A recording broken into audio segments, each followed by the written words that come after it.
third place, and that's a pretty good showing for all the schools in 2A softball. And it's very nice that the tournament came down to 3 of the best teams out there. Actually, 4 of the best teams, as Manti took 4th.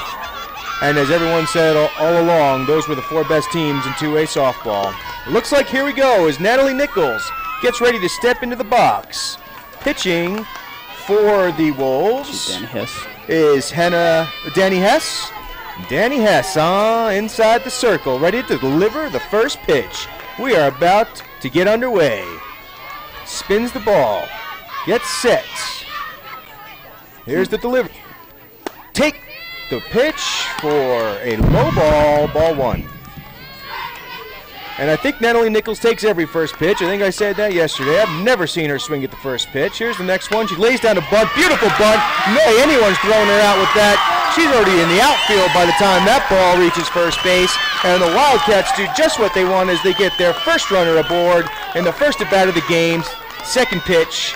And here comes Hannah Jo Peterson, also stepping into the box as a left-hander, just like Nichols. Between the two of them, 2 of the fastest players in 2A sports. Hess gets her sign. These 2 teams have not seen each other all year, so exciting.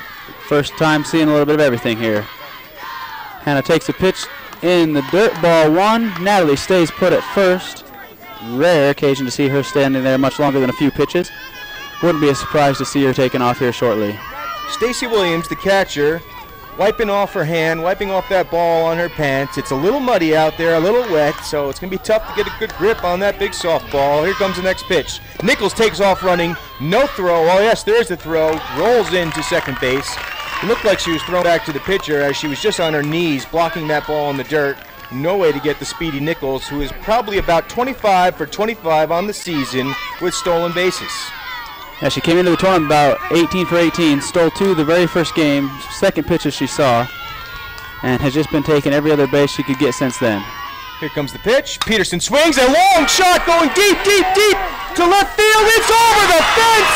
2-run home run for the Wildcats to start the game. Their first 2 batters up. Natalie Nichols crosses the plate, greets her team. Here comes Hannah Jo Peterson with the 2-run bomb to put the Cats on top of the Wolves, 2-0. A right fielder from Enterprise went over the fence. Glad she is up and all right. Went right over that pole, right towards the bleachers. Everyone is okay. 2 runs across for the Wildcats to start this 2A state semifinal play-in game, I guess you could call it. It was right field. Did I say left? I think you said right. I'm not sure. Okay. It was a home run. Either way, it's over the fence. We'll take it.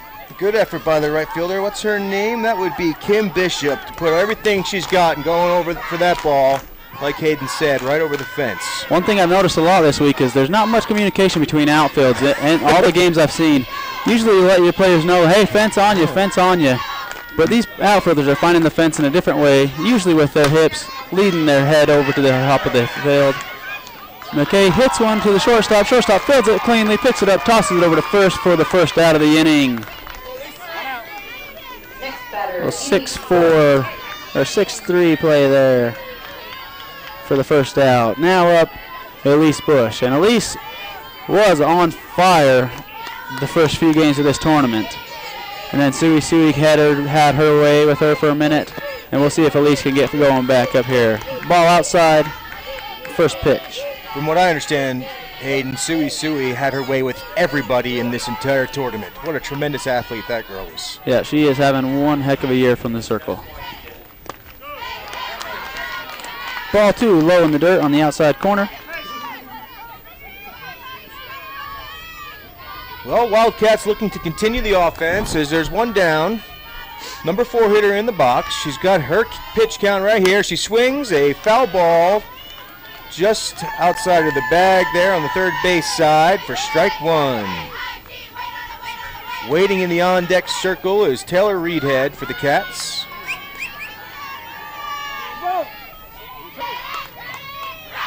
One down, 2 balls, 1 strike. Just a bit outside.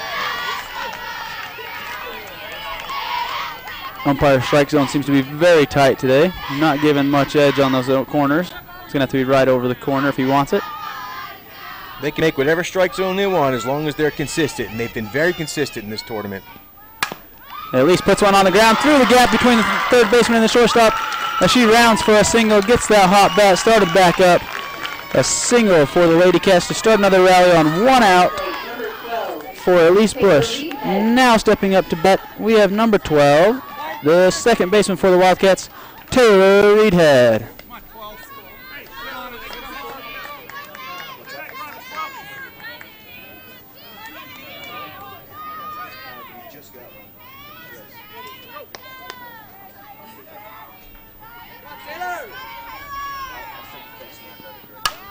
Taylor right at the third base, knocks her over. She makes a play to second, not in time. She's going to be safe at second. What a great play by number 5 at Enterprise. She is laying on the ground as that ball got her right in the stomach. We're going to need coaches to come over and take a look at that, as that ball was sharply hit. And she didn't quite get leather on it as she knocked it down with her body. And we will be right back to let you know how this turns out.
All right, welcome back. We look like the third baseman for the Wolves, which is Maddie Laub, is going to be okay. She took that hard shot right in the stomach, right, Hayden? That is correct.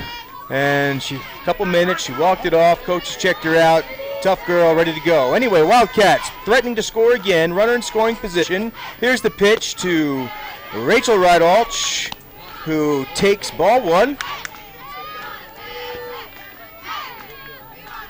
We have Reedhead sitting on first base. Bowen said Rachel has been due for a hit, so we'll see if she can pick one up. It's a great changeup thrown there by Enterprise pitcher Danny Hess. Gets Rachel to swing through a little early on that one. That's the beauty of having a nice changeup. Mix it in and out with all your other pitches, and it usually leaves people standing silly. It was a beautiful pitch, you're right. Hess in the circle, delivers. Outside corner, called for strike 2. Throws up the strike on the corner. As soon as I mentioned anything, he must have heard me. As he gives one a little bit farther out than he has all day. 1 ball, 2 strikes, 1 out. Top of the first inning, 2-0. Wildcats on top, 2 runners aboard, first and second. Rydalch lays down a nice little slap bunt. It looked like it was a swing. She just stuck her bat out there. Everyone's safe as she put that ball perfectly between the pitcher Hess and the catcher of the Wolves. Unable to throw her out at first base. That'll bring up the bases loaded with 1 out. And Desmond Wilstonhume stepping up to the plate, who has 2 home runs in this tournament, taking a couple cuts outside the box, trying to get this Wildcat offense continuing to roll here. In slow pitch, we say accidents don't count, but that one is going to count. She tried to check her swing and knocked it down for a perfect bunt. Rachel reaches on a infield single as we have an 0-1 pitch, or 1-0 pitch to Desmond Wilson, just a little low and outside. Bases loaded for the Cats here in the first inning as they've already pushed 2 across. Enterprise retired this 3rd batter of the inning, and the Wildcats are threatening for more. Ball inside, bounces right into the circle for the catcher, keeps the runners at their bases. 2-0, Coach Bowen giving orders to the batter, Desmond Wilson-Hume, as he knows this could be a crucial moment. We need a base hit for the Wildcats if they want to put some more runs on the board. Well, 2-0 pitch is what a batter wants. They look for her right down the middle. If she gets her pitch, she'll swing at it. Here's the pitch, and it's down the middle. She swings for a miss. Beautiful changeup from Hess for strike 1. Wolves defense communicating with each other. Infield telling the outfield where the play's at, how many outs there are. Wolves not wanting to let up any more runs. Desmond with a great hard swing there. You can't ask for much more as a batter. Just put some contact on it. Just up out of the way. 3-1 to Desmond Wilson-Hume. Danny Hess battling here, trying to get to a full count with this next pitch. Wilson gets the signs from her coach. Passes them along to Hess. Bush on 3rd.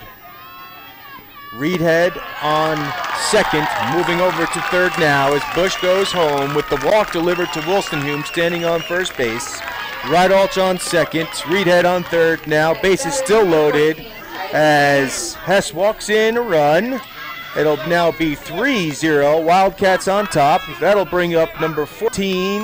Is that James? That is Tyler James, the catcher for the Wildcats.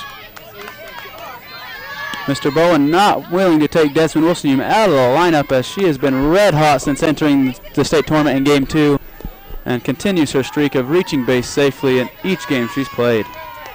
Well, Hess tries to regroup in the circle, throws the pitch, and it swung on a fly ball, out of play, foul, strike 1. A little late there is James on her swing, but it was a good cut. This is the first time Tyler's seen the batter's box again since Game 2, maybe, of the tournament. I think she sat she sat out in the batting yesterday against Grand and San Juan. There's the pitch. Oh, strike 2. Gets that inside corner for 0-2 to Tyler. Still loaded, folks. 1 down, 3 runs across for the Wildcats.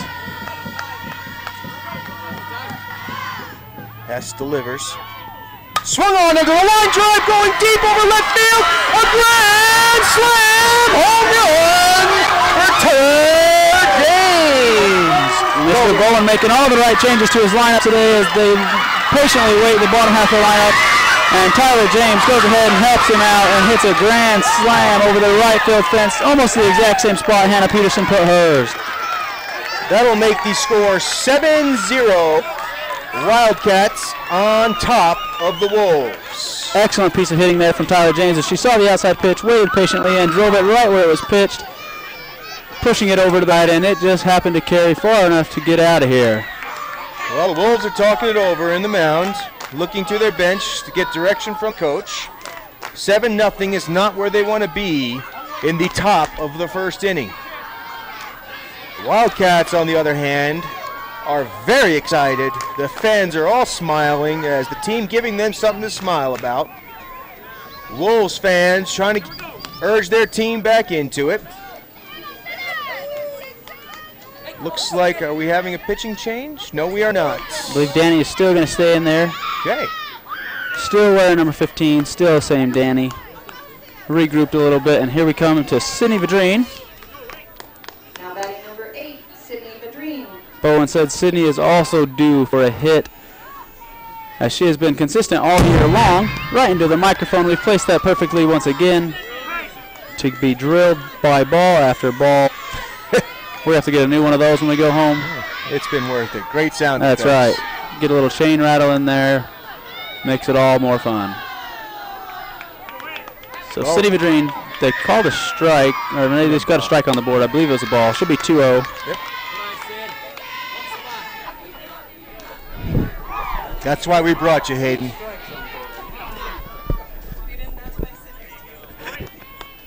Here comes the pitch, 2-0. And it's a ground ball to the third baseman, fields it cleanly. throws her out at first base for the second out of the inning, just what the Wolves needed. Was a nice ground ball out, but that'll bring us back to the top of the lineup as the Wildcats bat through the entire lineup in the top of the first inning, bringing Natalie Nichols, the speedy shortstop, back into the left-hand side of the batter's box. Wouldn't be surprised to see Enterprise start creeping in right now, but Natalie leaving that bat on her shoulder as she so often does for the first pitch. We'll see if she takes one here where she's already seen one. She looks to bunt it. Third base creeps in, and she pulls back at the last second a little higher than she liked. Ball one.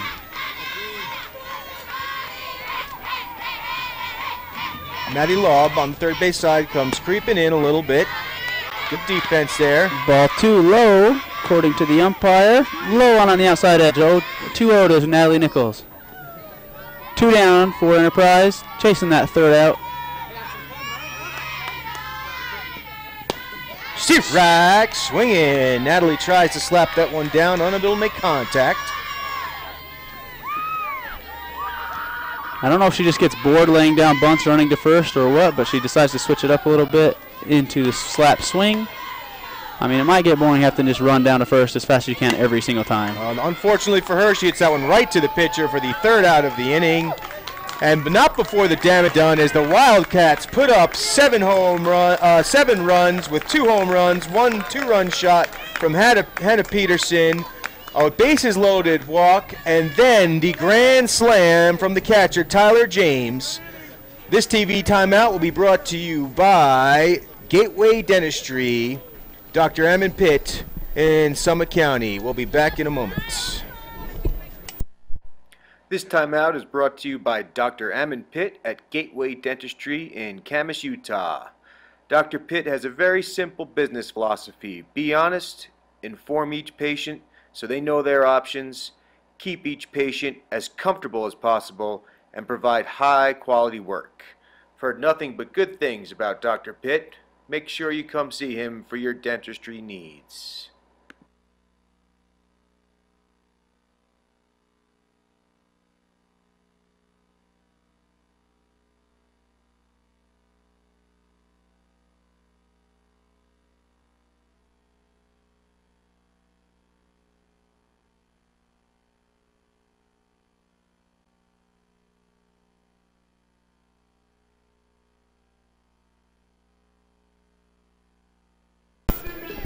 Well, we're about to get started with the bottom of the first inning. Pitching for the Wildcats is Hannah Peterson. Tyler James behind the plate. At first base, it looks like we have Desmond Wilson-Hume. Second base, Taylor Reedhead. Shortstop, Natalie Nichols. Third base, McKay Wilson-Hume. Left field is Rachel Rydaltz. Center field looks like Sydney Vadreen. And in right, I think we have Stephanie Nagel, I believe. I saw the pink little cleats out there, and that's usually her. Yes, it is. She's got her pink laces and her cleats. First up for Enterprise will be number 9. Looks like she's batting from the left side as well. We'll see, unless she's just hanging out over there waiting for the catcher to return. But that is Shay Gardner, your first baseman for Enterprise.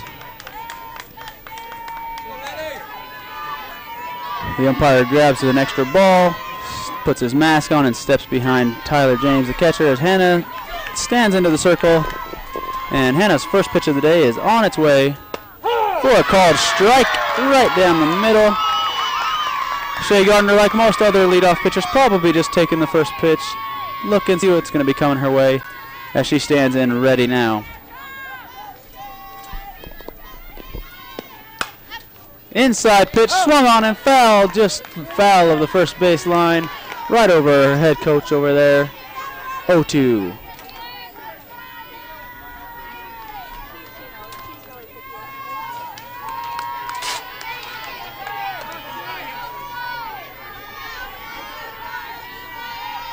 Shay back in the box.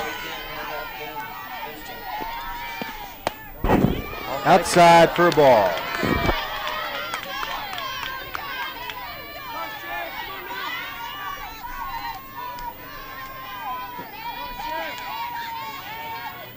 One-two count now. Hannah Peterson to Shay Gardner. Pitch is on its way. Outside corner. No.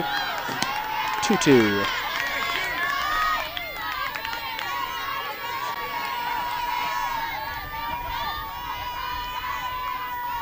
2-2 count here.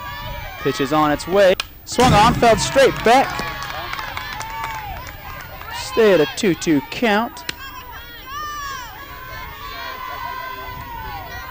As Enterprise leadoff batter looking to get on base and get something rolling for the Wolves. Hannah Peterson fires one in there. Just misses the outside edge. Full count.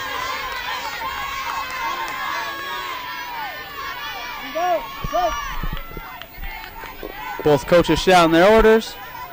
Hannah gets the pitch she wants, spins it on her hip, fires it in there, misses outside and low, walks the first batter she faces today, and Enterprise's leadoff batter does just what you're supposed to as a leadoff, make the pitcher pitch and get on base.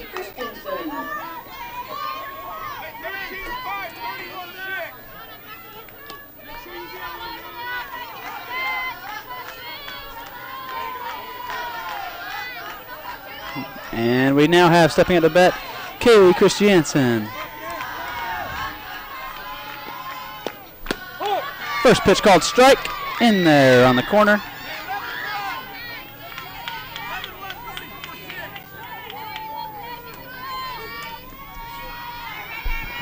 Oh, 1 count to Kaylee.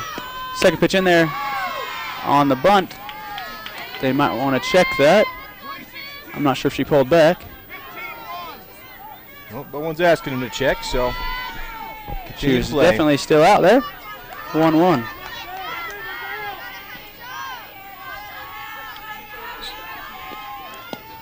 Swung on and fell straight up, right back at us. That's going to be out of play. 1-2 to Kaylee as Hannah battles back and gets the lead back in the count here. So 1 ball, 2 strikes, no outs, runner on first, 7-0 ball game. Here we are in the bottom of the first inning. Swung on, hit. Oh, right at the middle to the umpire, who I thought was going to make a play, decided not to. The throw into third, it's going to be in the way, not in time. As both runners advance, second and third on the throwing error. We'll give her a single. And she moves to second on the throw. The Lady Wolves starting off just like they want to. First 2 batters aboard, both in running position, scoring position. Second base and third, no outs. Trying to cut this lead down, 7-0. Obviously, this team got here for a reason. They have an offense just like the Cats do. Like we said, this is turning out to be a good softball game. Here's the pitch from Peterson. Called strike 1. Got 2 ducks on the ponds there for Lacey Drake as she will try to move them across towards home to get another run or a run for the Enterprise Wolves.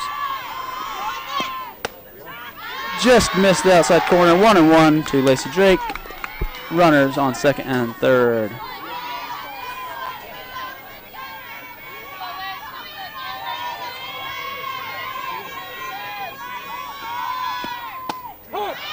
Yes, she did, they say. Strike 2.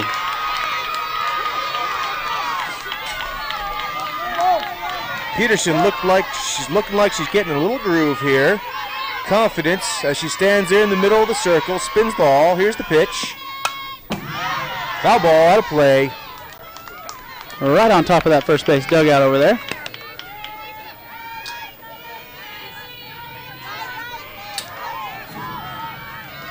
Hannah looking to help herself out here with a 1-2 count. Would really do anything for an out here to keep those runners without advancing. As Lacey is looking to do the exact opposite and put one in play and move those runners. Pitches in the way, it's in the dirt. The runner is taking third and home. She slides safely into home, and Enterprise is on the board. Good base running there to realize that ball was so far into the dirt, there was no way anyone was going to pick that up and get it to the pitcher in time to get her out. So both runners advance. They get their first run. The Wolves rolling just like they want to be. 2-2 count, no outs, runner on third, and our third batter for Enterprise of the inning.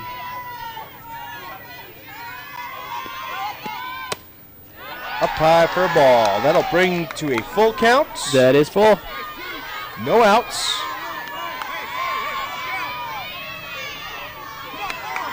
Peterson does not want to give up another walk here.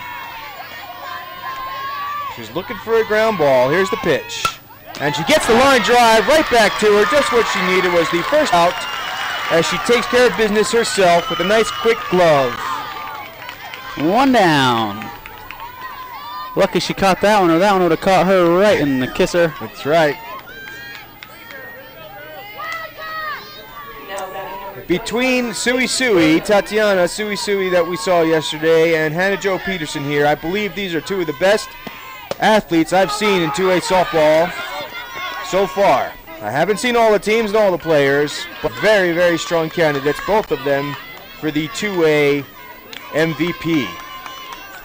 Another pass ball there for ball one. Runner unable to advance as James hustles quickly to the backstop to make sure not another run goes by. Here comes the pitch from Peterson. Yeah, if either of their respective teams win the state tournament, I would be highly surprised if they did not win the 2A MVP as well. So Stacy Williams, the catcher, ahead in the count, 2-0, trying to find a way to score Christensen. Catches an outside edge on the corner for strike one.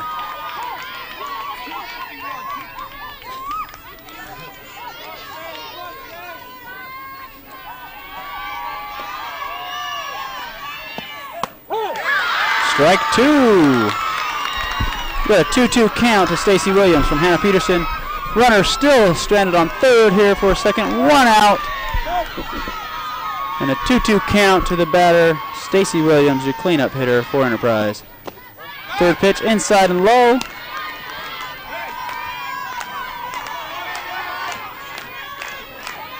The full count, payoff pitch. Hannah spins it on her hip, waiting for Tyler to pick up the sign from the coach so she can give it to Hannah. And Hannah sees it and lets it fly. Up high, it's going to drop right behind third base for a base hit as Rachel scoots in, picks it up, and throws it over to second base. Second base misses it. And Stephanie Nagel wisely creeping in from the outfield to back that throw up. Way to be there. Hold the runner to a single, but the run does get across. So the Wolves offense continue to pour on here as they get 2 runs here in the bottom of the first, cutting that lead from 7-0 to 7-2. Only a 5-run lead now for the Wildcats. Nice little piece hitting there by Williams, the cleanup hitter. That'll bring up Danny Hess, the pitcher, as we get a little umpire timeout here as he's drying these wet softballs.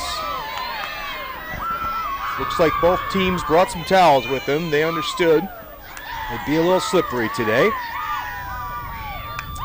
Hess is patiently waiting outside the box. Looks cool, calm, and collected. 2 runs across on 2 hits and 1 walk.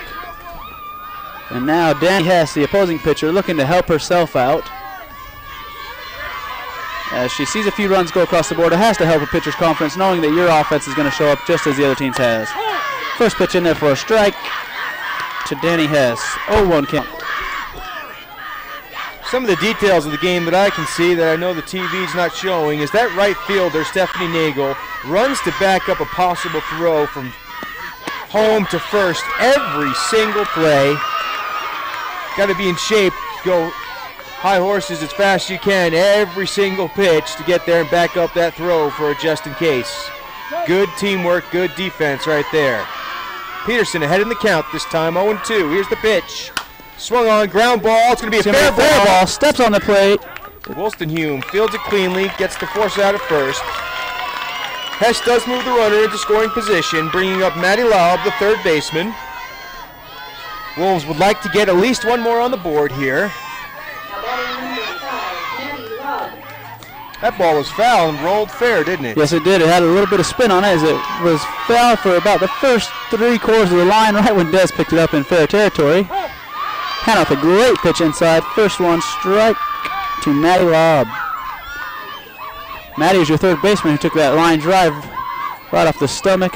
She is doing fine. Made a play right after that, shortly there with her glove, and now she's coming to the batter's box to see what she can do. Second pitch swung on right through the gap. Desmond.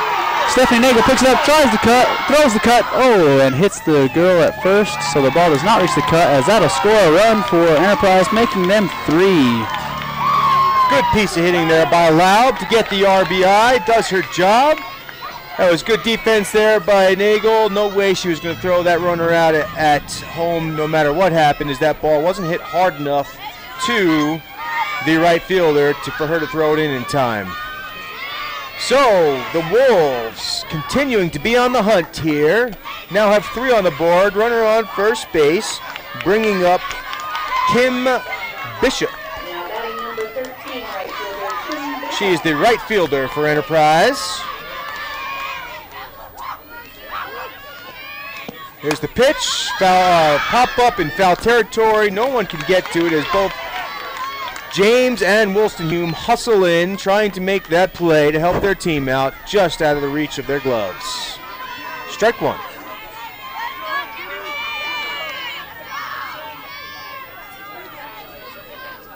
About twice the amount of fans are here as there was when the game started. Up high for a ball.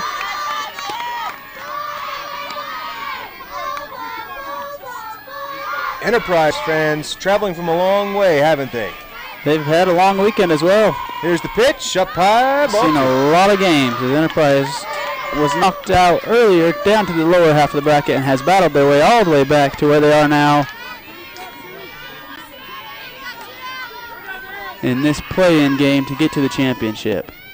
Swung on a missed. Strike 2. We got a 2-2 count on the 7th batter of the inning. Still have Matty Log over there at first, waiting to be moved with a base hit, as the Wildcats are hoping to be moving to the dugout with an out. Hannah throws him in there, strike 3. Batter is retired, and that is 3, folks. We are into the first inning. The score is Lady Cats 7, the Enterprise Wolves 3. Both teams doing some damage here in the first inning, and we'll be back shortly after this. This TV timeout's brought to you by Fish Heads Fly Shop on Main Street in Heber City, Utah. Make sure you see them for all your fly fishing needs. This timeout is brought to you by Fish Heads Fly Shop in Heber City, Utah. A great little fly shop with a great staff. They make you feel like royalty every time you come in. They have all the gear you need and some of the best flies in Utah. They offer top-notch guide trips on the Green River in Wyoming, Strawberry River in the Uintas, as well as my favorite fishery, the Provo River. Provo is one of the best trout rivers in the Rocky Mountains. Make sure you come by and see Fish Heads to get all your gear.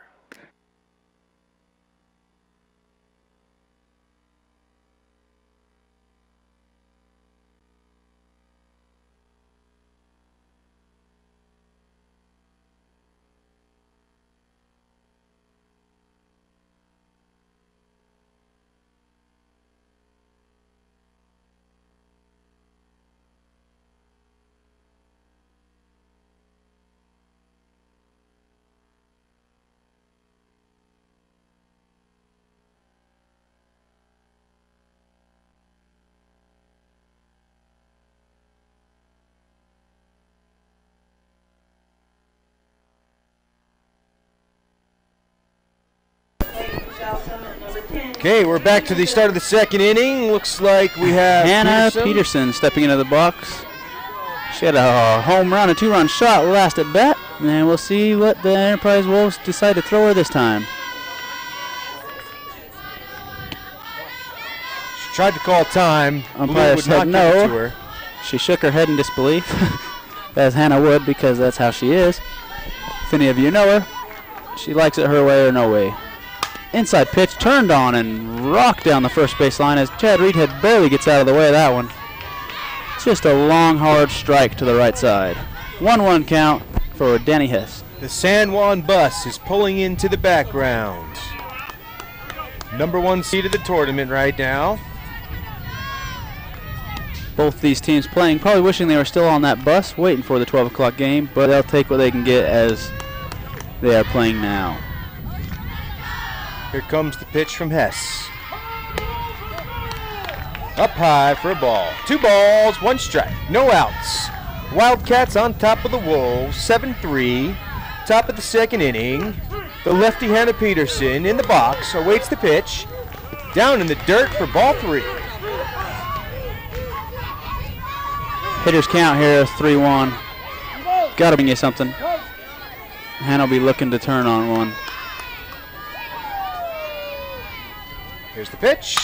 Swung on, base hit to field as Peterson is now 2 for 2, a 2-run home run and a single. Another leadoff base runner for the Wildcats, bringing up the number 3 hitter, third baseman McKay Wolstenhume. McKay last time grounded into the shortstop, who threw her out at first.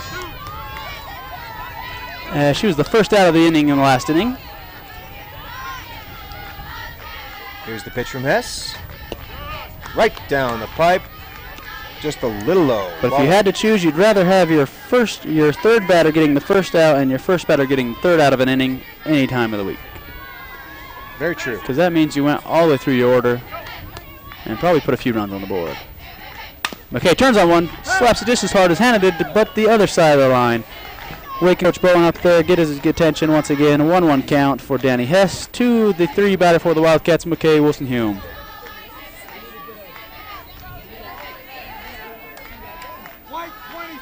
San Juan players rolling in back here behind the field as they'll probably watch for a minute and then begin their pregame warm-ups. Here's the pitch. And the runner goes. Peterson steals the base. Ball almost hits her in the head. She goes to take third base of the overthrow, and she's safely there standing. Good piece of base running. Good thing she wasn't looking over this way, because that ball was about a half an inch from nailing her dead in the head, as the catcher Stacy Williams' throw was a little bit right of the bag. The umpire barely managed to get out of the way as well, as he just probably blends in for the catcher out there, as him and both his players appear to be the same, all on the same team as Enterprise, wearing that blue. That one's high for ball 3. We have a 3-1 count to McKay Wolstenhume with a runner in scoring position, being Hannah at third. 3 balls, 1 strike once again. Second inning, nobody out. And that one bounces into the dirt. It's going to be short for a ball, and Elise Bush, the Wildcats' cleanup hitter, now takes the box. Elise had a single her first time up, was able to score a run standing on third base with a bases loaded walk. Her single went between short and third base. Trying to get back on a roll here as she's rolling through the whole tournament till she saw Sui, who was able to shut her down. Let's see what she can do here. Here's the pitch. Down they're going to try to throw her out. No, they're not. Oh, and it's going to work. Ooh, McKay dives back, luckily, as the second baseman was there backing up the throw perfectly. Almost had a play on it. That was close. Sometimes the hops go in your way and you're not even ready for it. So 1 ball, no strikes, no outs, 2 runners in scoring position, 7-3 ball game. Wildcats on the prowl. Elise has 1 ball. Another one thrown in there. It's fair down the third base line. That one's going to go and go and go all the way by the fence. That's going to be a stand-up double because it went past the fence. Both runners will score as McKay was already on second base. Elise Bush doing a great job putting together some hits here for the Wildcats. Gets 2 more RBIs to add to her tournament total of quite a few, I imagine, after hitting 3 solo shots the other day. We'll give her 3, plus a few other base hits throughout the tournament. Probably scored a few more. She's having herself one heck of a weekend. She sure is. That ball was hit so hard up the line. The third baseman, Laub, not even able to take a step towards it before it passed her. That's how hard it was hit. Hannah nearly lost her ankles trying to get out of the way of it. Yeah. And it looks like we may have a pitching change entering now. Looks like number 31. She has a name. We don't have it yet, but we will shortly. This pitching change timeout, bring you back that name, will be brought to you by Wasatch Golf Course in Midway, Utah.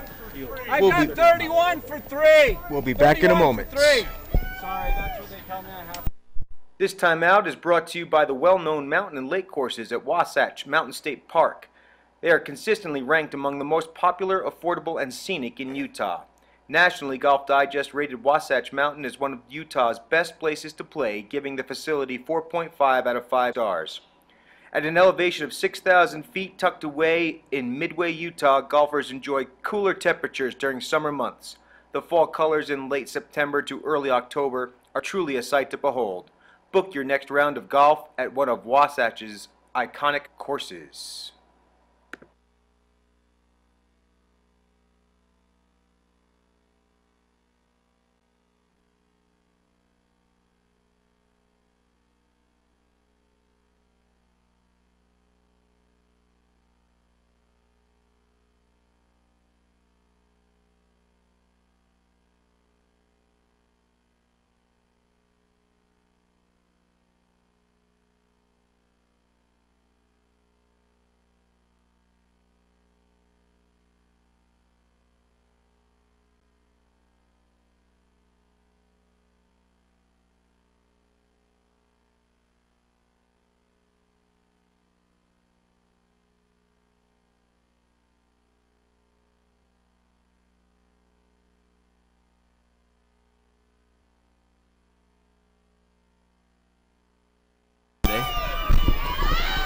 All right, the pitching change for the Enterprise Wolves. Entering now number 31, Miss Hyatt.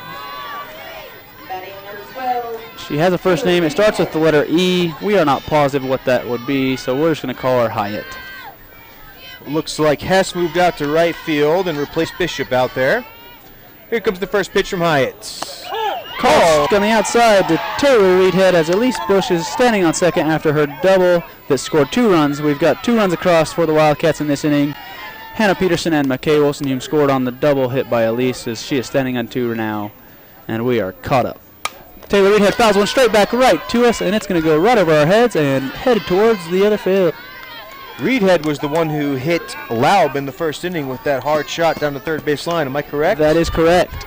And I believe Laub has found a mask now. I'm not sure if she was wearing that in the first inning or not. I cannot remember. Either way, it's probably a good idea on that hot corner. Pitch up in the air. Ball 1 too high. We got a 1-2 count to Taylor Reed. Elise Bush being very effective out there on the base path, getting a huge lead. If it gets by, she will probably be taking third. Here's the pitch. Another one up high. Taylor wisely lays off of it as she looked like she wanted to swing at it, but at the last second decided not to. 2-2 the count from the new pitcher, Hyatt. Taylor Reedhead puts one in the gap, in the left center, left fielder charging on it. Not in time, the ball drops. Elise is going to advance to third. Taylor looks at second, decides not to, and wanders back to first with a single. Great piece of running there by Elise as she wasn't sure if the runner was going to get, or the outfielder was going to get to that ball. She makes a sliding attempt right off her knee, and Elise scampers over to third. Good Taylor attempt there by with the single. Farnsworth, Jessica Farnsworth out there in left field. That ball was just out of her reach. She gave it all she got to try and come up with it. And good backup as well by Phelps to realize she needed to be over there to help out that play, or else Reedhead would have taken second. Rachel Rattles now stands into the box. Her first up, she check swing to bunt, perfectly laid it down, and moved all the runners. The runners throwing back to first. Elise creeps on back to third. Safe. Taylor Reedhead takes second with no throw. 2 runners in scoring position for for Rachel Rattles. 1 strike on her. Wildcats threatening to score again. Coach Bowen yelling out instructions to his team. Tell him to freeze on a line drive. We don't want any double plays on a hard hit ball. Rachel swings through one. Strike 2. Just can't quite seem to get that bat to find all that yellow ball this weekend. I'm sure she'll continue to stay in the lineup. She's been a very consistent hitter all year long, and she is due to get one of those base hits that she's so commonly been doing all year. Her head's moving forward there in that swing. Tough to make contact when you have head movement in your swing. She fouls one off straight back, making contact. Better than nothing. 0-2 count to Rachel Rideout still as Hyatt is looking for the first out of the inning for the Enterprise Wolves here in the bottom or the top half of the second inning. So no balls, 2 strikes to Rideout. Hyatt spins on her hip. The runners await to see what happens. Here comes the pitch. Swung on a long fly ball, foul ball out of play. Good cut there by Rideout to make some solid contact. Probably just what she needed to get a little more confidence going. Way ahead of that pitch. Reedhead patiently waiting on second. Bush on third. Already hit the 2 RBI double right up the third base line. Wildcats trying to get 2 more right here. 1 swing from Rideout could take care of that. Here's the pitch from Hyatt. And there's the swing. It's right on the line. It's going to go fair. Yep. Looks like we're calling dead ball. Rideout stopped. I don't know what's going on.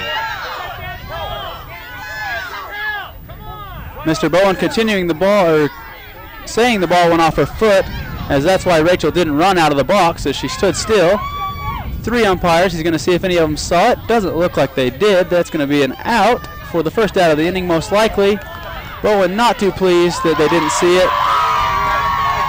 And that is 1 down for Enterprise as they catch a break off the foot of Rachel Rideout for 1 down. Well, I wouldn't understand any other reason why she wouldn't be running, but you know, as a high school athlete, have been playing this sport for a long time. You run. You just run, no matter if you're called out or safe. You run and see what happens. Either that or you got to do a better acting job and really pretend that your foot hurt. There you go, one or the other. If it's me, I'm probably going to lay down because that's a long way to run and run back for nothing, especially if the ball just hit me in the foot. There's a line drive, going to go right over the shortstop's head. It's going to score a run as Reedhead moves to third. And on the throwing error, Wolstenhume continues her hot stick as she takes second base, 2 for 2 in this game. Great job by the coaching staff to realize she's been hitting hot and keeping her in the lineup throughout the remainder of the tournament. Wildcats put another one on the board, now 10-3. Reedhead on second, Reedhead on third, Wolstenhume on second, and Tyler James, who hit the grand slam in the last inning, is now stepping into the box. Desmond Wolstenhume didn't get many chances to bat for the varsity team this year. Had the opportunity the second game of the day on Friday, or on Thursday, pardon me, and has not come out of the lineup since, as her bat has been as hot as any bat in the Wildcat offense. Tyler takes first pitch strike in the top half of the strike zone. One down, 10-3 for the Lady Cats as they are threatening to score more here with 2 runners in scoring position. The second pitch is on its way. It's low. Tyler drives to the right side of the field. That could be enough for 2. They're going to send Desmond. The cutoff throws there. No, they hold her. Bowen wisely holds her as she is not the fastest player on the team. She is known more for her power than speed. Tyler just picks up another RBI with a single to the right side, moving Taylor into score, and Desmond over to third. Coach Bowen wisely holding her there as the outfielder did an excellent job of getting that ball right to the cutoff, and the cutoff was turning, ready to throw home. Well done all around, both offensively and defensively on that play. That was Danny Hess, the starting pitcher of the game, who obviously has a tremendous arm, firing that in from the right field, making sure that Wolstenhume is unable to score. Anyway, we have a speed-up runner. Is that Nicole I believe Fitzgerald? It's probably Fitzgerald again at number 5. Running for Tyler James. That'll bring up Sydney Vadrine, the center fielder. Sid grounded out to the third baseman her last at bat. Hasn't had her best weekend, but we are still waiting for her to open up and do what she can from that batter's box. Usually a very successful hitter. As she pops one into the infield, that one will land right in the second baseman's glove. Just can't seem to get it going for herself today. Pop out to the second baseman for the second down. And we are back to the top of the order. Natalie Nichols, who last time ended the inning with a slap right back to the pitcher. I'm sure Hyatt would love something soft right back to her as well to get herself out of this jam. We have a runner in scoring position and another runner on first base. Great throw by catcher, right on the money, just in time. Desmond dives back in time to get back safely as Nicole Fitzgerald scoots her over to second. 2 runners in scoring position now for Natalie Nichols. And the first pitch was a ball or a strike? It did not pick it up. It was a ball. It was a ball. Here comes the pitch. Natalie takes a cut. It's going to be a pop-up. It's going to be dove and caught by the catcher, Stacy Williams. Lays out 90 degrees vertical, right her face in the dirt, and still comes up with that ball. Probably the best defensive play I've seen in the whole tournament. Great job there by the Wolves catcher, Stacy Williams. A little shaken up, but she'll be fine because she knows she just did all she could to help her team out. Probably just pulled every muscle in her abdomen as she stretched out for that catch. Arms extended, really extending everything. What an excellent play from the catcher position to get rid of that helmet so you can see the ball, and then to have the instinct to make the diving catch. Excellent play. 11-3, Wildcats on top. This TV timeout will be brought to you by Cafe Galleria in Midway, Utah. We'll be back in a moment. This next timeout is brought to you by Cafe Galleria, located in Midway, Utah on Main Street. Cafe Galleria is a great little restaurant. It has outdoor seating with beautiful surroundings. Nice little quiet town in Midway. The food is amazing. They have some of the best bagels I've ever had since I left New York City. That's saying a lot. They have a wood-burning oven. They cook their pizzas and bagels in fresh every day. Make sure you check it out. Cafe Galleria in Midway. Welcome back to the bottom of the second inning. That is correct. It's been a long game here. Okay. We're already almost an hour. We got started about 12 after, and it is now 11 o'clock. 2 innings. So we've seen 9 outs and 50 some odd minutes. 14 runs, though. Both these offenses are putting up the numbers. 3 runs in the first inning for the Wolves. They're going to want to add some more here. Stepping into the box for them is Jessica Farnsworth, the 8-9, and then return to the order for the first batter. So Hannah looking to get the bottom half of the order out, as you so well commonly do in the sports. You want to work your way through the bottom half and not have to face the top half if possible. I believe the first pitch she threw was a ball. That one was as well. It was a 2-0 count to Miss Farnsworth, the left fielder. Both pitchers, after they have to take those long innings, come back out and try to pitch again. Could be tough to re-warm up after you haven't pitched for about 20 minutes. Each inning lasted close to that long for both sides. As this 3-0 count has jumped quickly in the favor of Farnsworth, as she'll probably just take one here, and she'll take her base. 4 straight pitches from Hannah for a walk. Has plagued her all weekend throughout the tournament, giving up free bases. Now stepping in for the Wolves, maybe. Might have some changes here with the pitching change and all the shifts.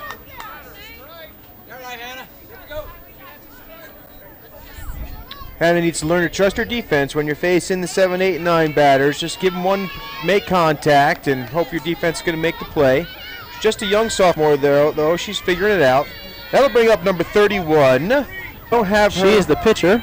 She's the, oh, that's Hyatt? Yep, so I'm guessing, well, she is looking like she's batting in place of Tori Phelps. So maybe Tori Phelps came out of the game. I'm not positive on that. Maybe there was a shift. Maybe the right fielder went to center? I don't know. We'll figure it out for you anyway. They're out there somewhere playing softball, doing their thing. When we get it, we'll tell you. 1 ball to Hyatt. Looks to lay down the bunt. No, she misses it. Strike 1. So 5 pitches for Hannah this inning. The first 4 balls, 6 pitches, first 5 balls. Finally gets a strike in there. Little confidence booster is all she needs, and she'll be right back to doing what she does. Foul ball. Great play by Tyler. She turns and whips one down the line. On a foul ball, though. Nonetheless, good practice, as Coach Brown always encourages him to throw it anyway, he says. Emily is the name of the batter. Emily Hyatt. Emily Hyatt. The batter and the pitcher. Here's the pitch from Peterson. It's going to be a ground ball right to Reed, head the shortstop. Goes to second. They try to turn 2. And they hit it! What a double play! The Reed head throws to the shortstop Nichols over to Wolstenhume to turn 2.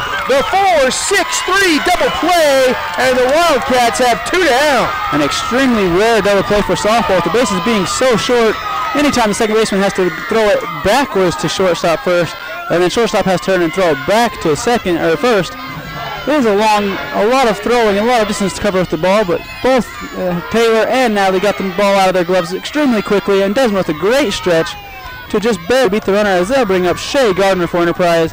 Nobody on, 2 outs, and Tyler James can't quite pick up a sign from her coach, as she's asking for another one all day. What happened? They called a ball for waiting too long, I guess. So 1 ball, as Hannah will have to start from hole. Silliest thing I've ever heard, but I'm not in charge. Apparently, if she waited too long, I'm not sure what it would have been when we were waiting for the batter a second ago. Can't you have a timeout in softball?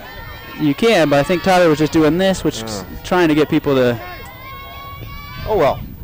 There's a little blooper over Natalie Nichols' head, who lays out, unable to make the catch. And that's going to be a single for the leadoff batter, number 9, Shay Gardner, the first baseman. That'll bring up Kaylee Christensen, the second baseman. 2 outs. There's a runner on first. Peterson in the middle of the circle delivers the pitch. Called strike 1.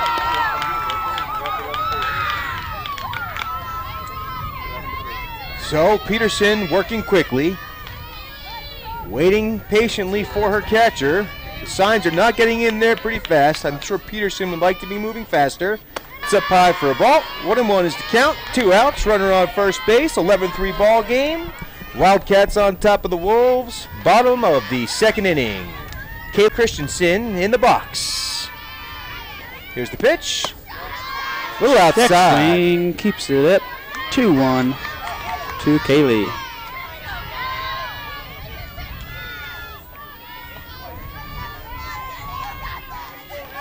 Here's the pitch. A little low, ball 3. So Peterson behind in the count. 3 balls, 1 strike. Steps to the back of the circle. Moves up. Stands on the strip. Delivers the pitch. Called strike 2. Full counts. 2 outs. Runner on first. Payoff pitch coming from Peterson to Christensen. Wolves needing some more offense to stay in this game. Here it is. Swung on, foul ball. That one digs right into the dugout there. Catches a nice little chain link and swings back. Full count one more time to Kaylee. 3-2 still your, or 3-11 still your score for the Lady Wildcats. 2 is the inning. Pitch is on its way. Swung on, it's hit high. Rachel Routledge is under it.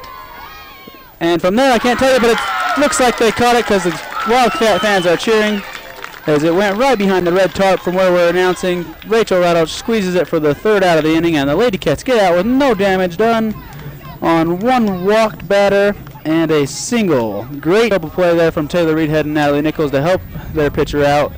And Rachel Routledge just squeezes that 3rd out, and that is our 2nd inning. We'll be back with the top half of the 3rd here shortly.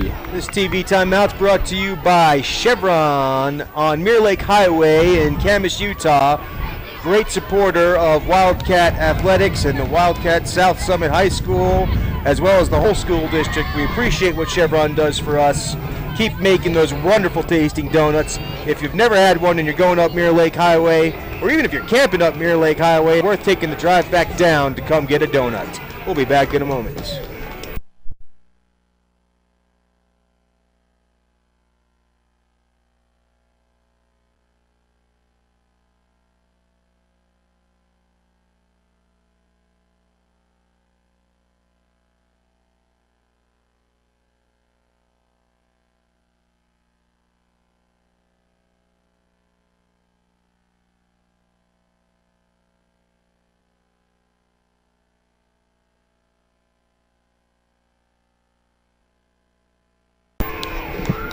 Welcome back to the top of the 3rd inning.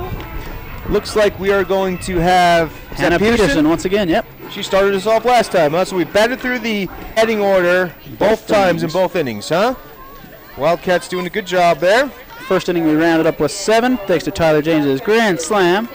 And another 2-run shot from Hannah Peterson. Last inning, Elise Bush putting on the damage with 2 RBIs. With her double that went through the fence out there. Now batting, Hannah Peterson. The umpire just coming back to check his. Price up 25 for 21. 25 for 21. Forget not everybody can hear it quite as well as we can as it's coming right through our game mic, but I was like, that's pretty good. I'm reading his lips, or it's coming right to my ears. Something's working. Subbing 25 for 21. I guess I might as well write that. Switch of the catcher. Stacey Williams no longer catching. She must have pulled something when she made that dive, I'm telling you. Oh, man, that's too bad for her. That was, like I said, the most beautiful defensive play I've seen in the whole tournament. We'll get the name for 25. Here's the first pitch from Hyatt. It's a foul ball over the backstop for strike 1. Ooh, and that fan just about wore that one. So did we get the name of the... Yeah, the last name is Hewlett, and we are loading the last name right now off the internet, or the first name, and we'll have that here shortly. Last name is what? Hewlett.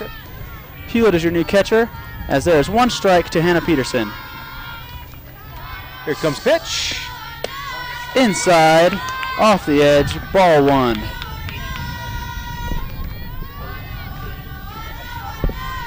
Your catcher is Katie Hewlett, and the count is 1-1. And we hope the best for Miss Stacy Williams after that miraculous diving play. Hannah swung on and missed, swung so hard she about sat herself down. I can say that because I'm her brother.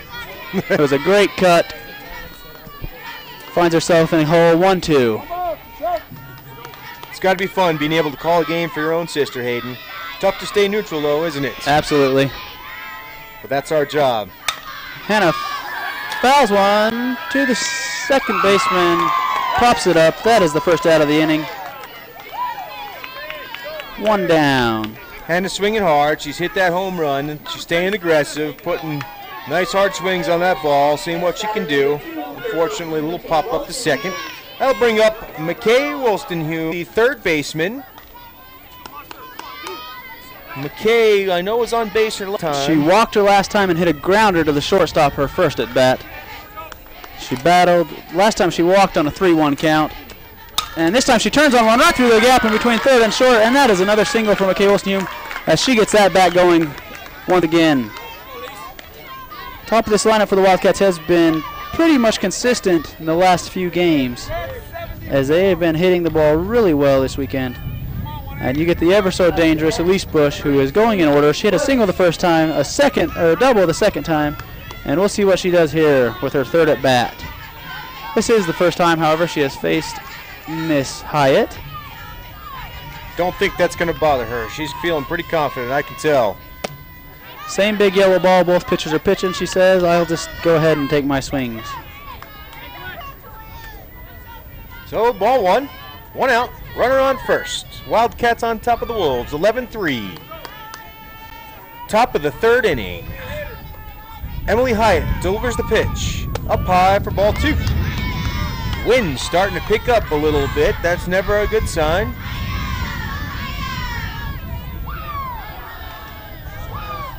%30 chance of showers. That means 70% chance. If you're a gambler, that's a much better chance of it not raining. And Bush hits a hard shot into right field. It's caught by the right fielder. I believe that is Hess, who comes underneath it, makes the catch. Nice piece of hitting there by Bush. Unfortunately, just a little too high in the air. It appears as if that wind grabbed a hold of it and kind of just held it as the outfielder took off like it was going to be a lot deeper, and then she had to change her route and come in very quickly. That'll bring up Taylor Reedhead as the Wolves have retired two. Turn down that outside microphone so you don't have to listen to it blow. Comes the pitch. Swung on and missed. Strike one. Taylor with a great cut, just a bit outside. McKay Wolstenhume patiently waiting on first base, hoping one of her teammates can move her a couple bags ahead. Reedhead, the number 5 batter. Here comes the pitch. Up high for ball two. Ball one. One ball, one strike, 2 outs. Changeup just didn't quite get out of the hand in time that time as Emily Hyatt shakes her hand. Didn't like the pitch from the get-go. Sure she'll come back to it as it looked very effective with the speed change, just not quite the location she wanted. Gets the inside corner on the edge. Taylor Reedhead takes a second strike. Looking at it. 1-2 now for Emily Hyatt.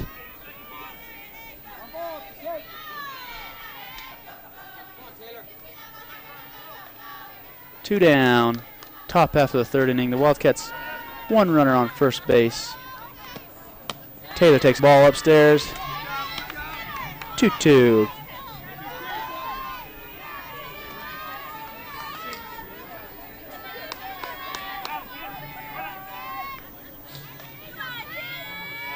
Taylor loads in. Pitch is on its way. Swung on, fouled down the first baseline, about 4 feet foul. First baseman there to pick it up even if it were fair. Count stays at 2-2. McKay Wolstenhume on the run there. Taylor Reedhead in the box, battling here with a 2-2 count against Emily Hyatt. Wolves defense starting to tighten things up. A little high. It's going to move the count to a full count with 2 outs. Wolves trying to stop the Wildcats from scoring in this inning. They haven't been able to do that for the first 2. They'd love to get that defense going strong right now. Emily Hyatt spins on her hip, delivers the payoff pitch. Swung on, foul ball. Good cut there by Reedhead. As a runner, easiest instructions you can get. Full count, you're on first base, you're running. As soon as that pitch is leaving that pitcher's hand. And picking up your third base coach on a base hit to see if he's bringing you to third or not. Reedhead, one of the 8 seniors on the South Summit Wildcat team, waits patiently and gets ball 4. Very disciplined batting right there by Miss Reedhead as she draws a walk after 2 singles earlier in the game. She has reached safely on all 3 plate appearances. And now Rachel Rydalch stepping in. Check bunt swing the first time. Hard grounder to the third side. Last time off of her foot, if I recall. And now Emily Hyatt will look to try to get the Enterprise Wolves out of this inning, facing Rachel Rydalch in the box. First pitch on its way, swung on, hit softly right back to the pitcher. Emily fields it, takes a throw, and she is out at first. Close play over there. Great job staying with it, Emily, to make the play as it bobbled out of her mitt. She picked it up bare hand just like you're supposed to and tossed it over to first for the 3rd out of the inning. And the Wildcats leave 2 runners on base in the 3rd inning. This TV timeout will be brought to you by Discovery Properties, Sam Aplanop. For all your real estate needs in Summit County, make sure you see him. He's a great contributor to the South Summit High School and the South Summit School District. We appreciate what he does for us. Sam Aplanop. We'll be back in a moment. This timeout is brought to you by Sam Aplanop of Discovery Properties. Sam is your local real estate expert. Let him help you buy or sell property. Call or text him at 435-901-0720 for all your real estate needs.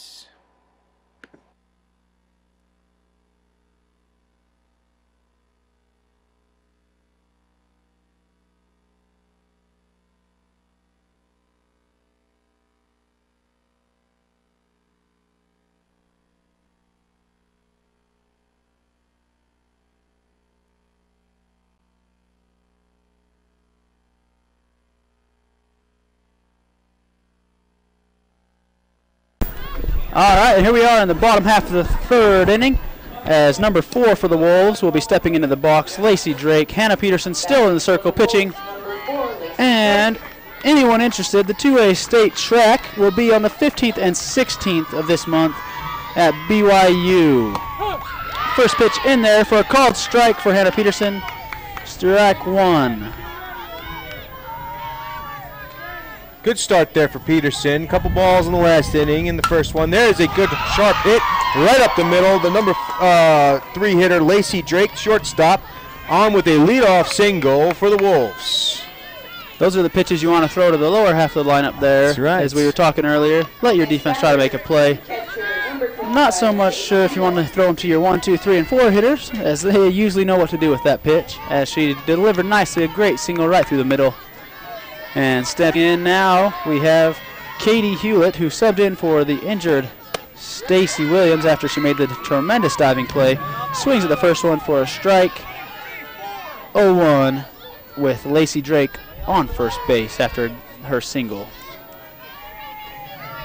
Well, with 11-3 lead, if you're going to pitching a lot like Hannah is, got to give them something to hit, and she does there. Nagel makes the catch, throws to first for the double play, and she got it! What a job by Stephanie Nagel, the right fielder, to come in and catch that ball at a very awkward angle with her glove turned upside down, and able to get that ball right at her chest, throws it over to first base for the double play as Drake, not thinking she was going to make the catch.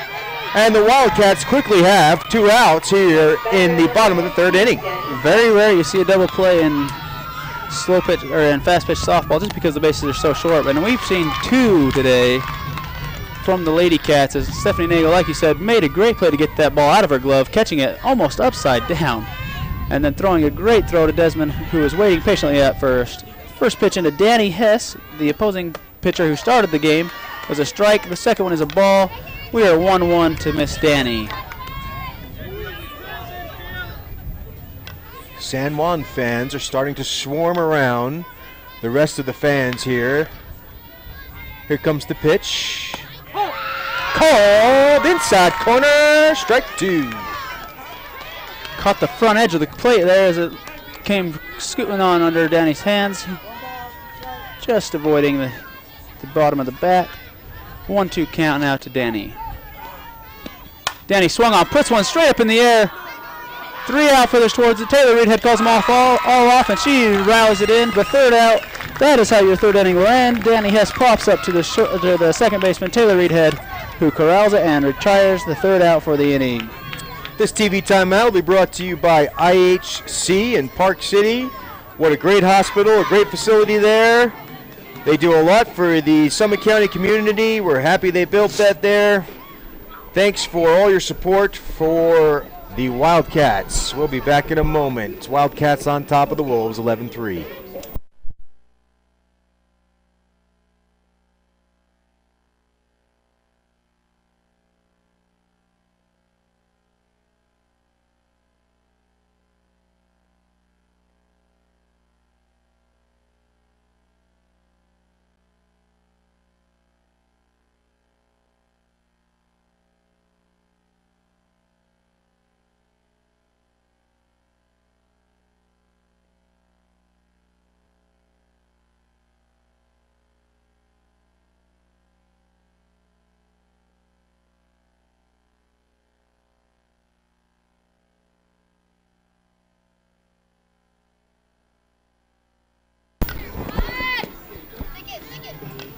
Here we are getting ready to start the, where are we, Hayden? I lost track. 4th inning, huh?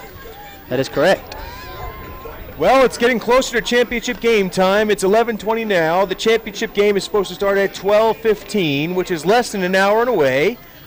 We are in the 4th inning here. The Wolves are in a tough spot here, being down by 8 runs. Wildcats up. They're going to put Wolstenhume, Desmond Wolstenhume, who's had a very hot bat in this tournament, up in the Bucks first. Wildcats would love to pour on a couple runs here. And it looks like Emily Hyatt still pitching for the Wolves. And yes, she is. Here's the pitch. Des swings on it, right at us, not going to make it to us, just short. Almost takes out our cords. That wouldn't have been the best thing that could have happened. No, it would not have. As it yanks our entire system out the window, and we are done. Have a great day.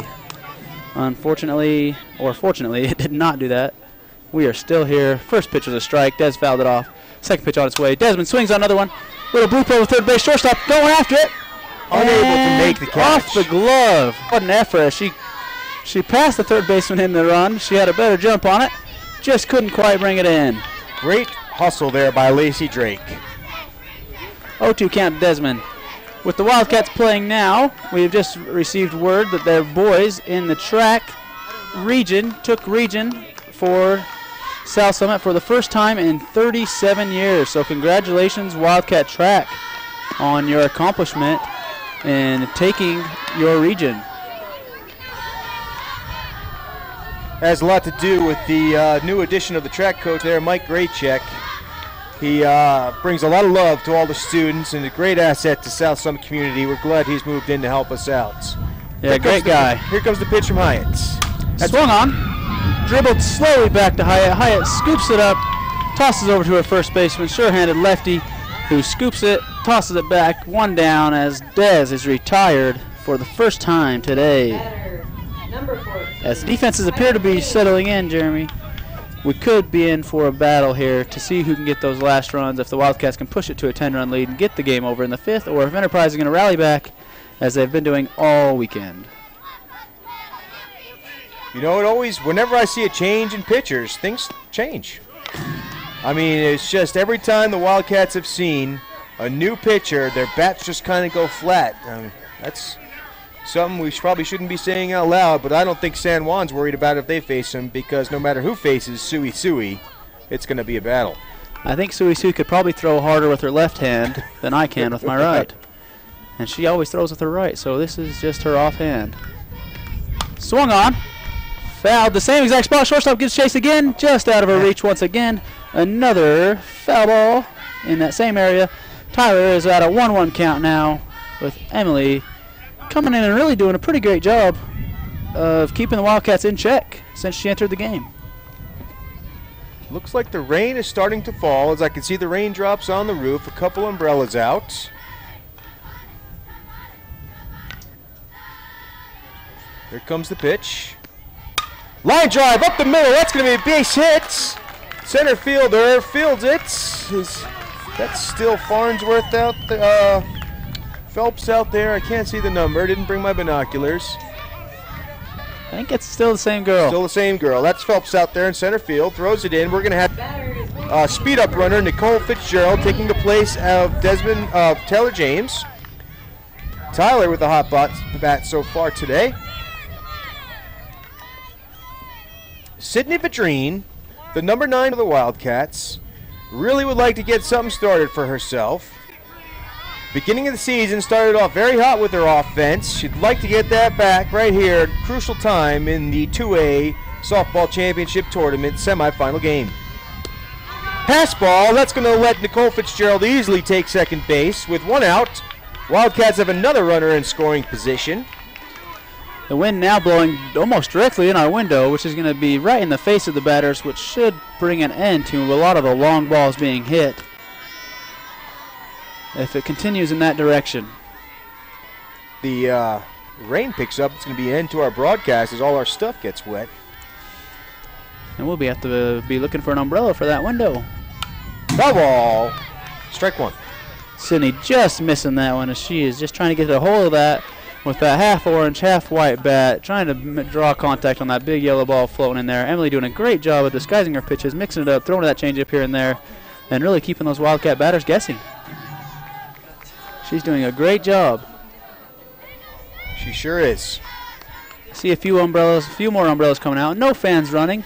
We don't have any scared fans out here. We're just taking cover under the umbrellas. No need to run for shelter yet, as we still have 2 games, possibly 3, bringing to you. 2-1 count now.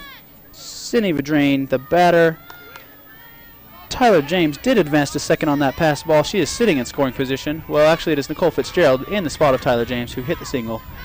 And Nicole, one of their runners, so Tyler can go get her catcher's gear on and continue this game moving. Swung on, hit to the right side. That'll advance the runner to third. And Sydney is thrown out at first. So we have a runner at third. And once again, Natalie Nichols now stepping out of the box for the third time. This will be the 3rd time in a row she's been up to bat with 2 outs. See if she can get on this time and drive the run across as Sydney grounds out to the second baseman. Next batter, number 4, Steph Nagel. Nope, we are at Natalie Nichols. Just getting back up to Natalie Nichols. The bunt's laid down. It's a trip. Oh, what a great play by the first baseman to snag that one as the pitcher and the third baseman collide, trying to make that play. They trip over each other. Natalie Nichols reaches safely on the bunt. The run scores on the throw as the Wildcats add another run to the board. That'll give them 12. 12-3 now. Hannah Peterson stepping up to the box. Natalie Nichols on first with the bunt and an RBI. And Hannah Peterson stands in, waiting for the first pitch from Emily. Emily throws it in there. Hannah lays the bunt down. It's going to be right back at the pitcher. And Hannah's going to beat it in the throw. Natalie takes third. Hannah takes second. No one's there. Center fielder looking at it. Still safe everywhere as Hannah and the Wildcats are standing on second and third with McKay Wilson-Hume, the 3-hole, coming up to bat. The Wildcats getting a rally started again on 2 outs as they so often have this weekend. Enterprise wants to talk it over. They call time. Coach is heading out to the circle to explain to his defense what he wants from him here. We'll stay right here and see what happens.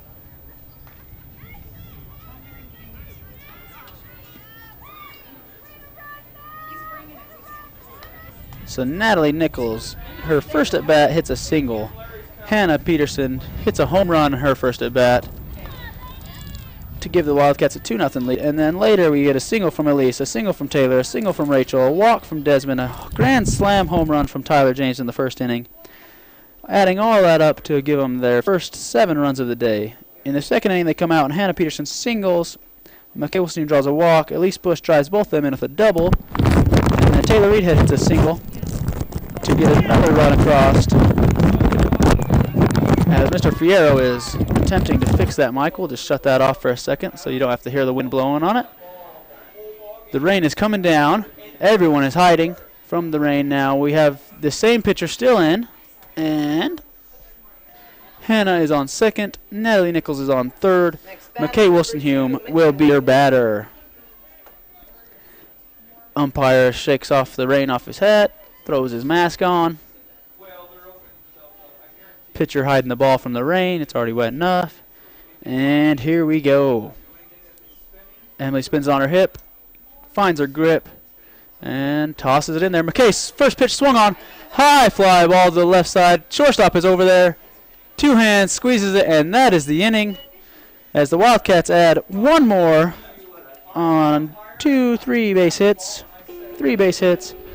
And we will be back for the bottom half of the fourth inning and Enterprise's chance to chase a few runs from the Wildcats right after this little break.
Yeah, I turned your mic off. Sorry about that, Jeremy. As he was welcoming us back, had no voice.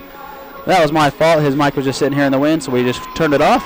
We got our infield mic back on as well, as Mr. Fierro was throwing a bag over that to keep the rain from it, so he was making a little bit of noise. We shut it off for a minute, and we're back. The bottom half of the fourth inning, number 5 for Enterprise, Maddie Lobb. And her first at bat, she hit a single. And the second time is coming right now as the umpire will dust off that plate. And by dust off, I mean wipe that mud off as we are getting some rain. Everyone is getting wet. I'm staying nice and dry. Can't complain up here in the booth. I mean, I could have a squeegee to clear my window just a little bit, but all deal looking through a little bit of rain. Not a big deal. 3 to 12 for the Wildcats in the bottom half of the fourth inning. Enterprise now taking their turn to try to put some runs on the board. Natalie Nichols has come in now for the Wildcats to pitch. Didn't even notice the change until the very first windup, and I realized that was no longer Miss Peterson. Mary takes a ball 1 on the first pitch from Natalie. Hannah Peterson replaces Natalie at short as Natalie replaces Hannah in the circle. First 2 pitches called balls. As Dennis Rose and Mr. Bowen probably have to be thinking, if we get to the next game, we're going to need both these arms fresh, especially if we have to beat them twice. Strike on the inside corner, 2-1. Enterprise will have Maddie Lobb, Kim Bishop, and Jessica Farnsworth. 6, 7, 8 batters in their lineup as we enter into the bottom half of the fourth inning. Strike 2 called on the outside corner, just caught the edge. Maddie now battling with a 2-2 count. Natalie trying to get out, Maddie trying to get on. 12-3 Wildcats, bottom of the fourth inning. Swung on the changeup, one of the best changeups we've seen all day from Natalie, as it was probably the first changeup we've seen all day, but as this tournament goes on, we continue to see that, and we continue to praise that changeup. It is looking wonderful as it gets another strikeout for Natalie. And number 13 now, Kim Bishop, the right fielder, who made a tremendous catch in the last inning, is now taking the box. Well, the rain's consistently coming down now. There's had not been a break for about 10 minutes. Not raining very hard, but enough to have all the fans have their umbrellas out by now. The ball must be getting very wet. Getting a little stressed out as there's an umbrella tangled up with our cords. A ground ball right up the middle. Center field, Vidrine fielded. That's going to be a base hit, just what the Wolves need to get started here in this fourth inning. Probably going to want to switch the ball after That one finds its way to the grass as Coach Dennis has his towel, calling for the umpire to throw the ball over to him. Not his best hand-eye coordination of the day as the ball drops right in front of his hands and he misses it with the towel. Throw a little mud on there. He's going to wipe it off. Great base hit from Kim Bishop as she singles up the middle. And now stepping up, you have Miss Jessica Farnsworth. First pitch, called strike. Jessica a little taller, ball up higher a bit. Strike called anyways. 1 out, single from Kim Bishop as she waits on first with a great piece of hitting. Taking that changeup Natalie tossed right to the right side of the gap, waited on it wonderfully, and now Jessica Farnsworth steps in.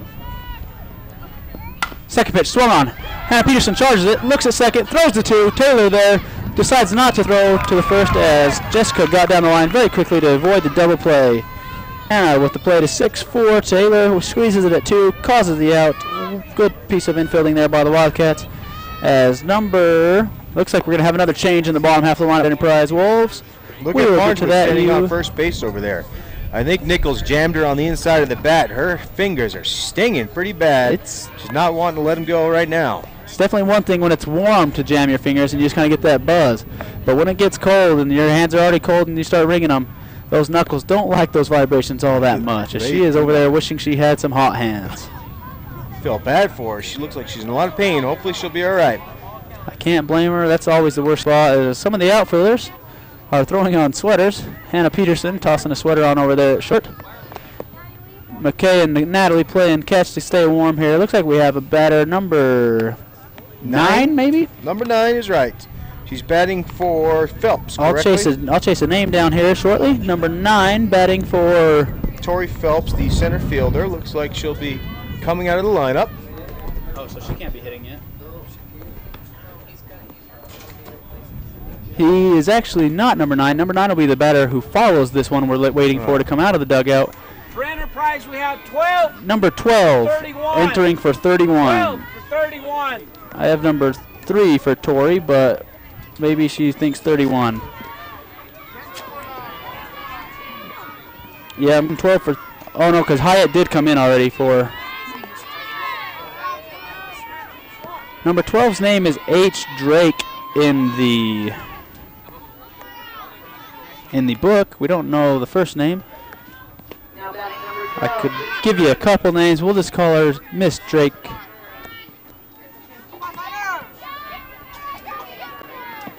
If we get a first name on her, we'll let you know. First pitch in there for a ball.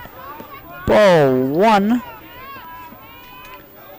2 down. Runner on first. Second pitch in the dirt. Runner going. Tyler picks it up. Throws it down anyways. Runner advances on the pass.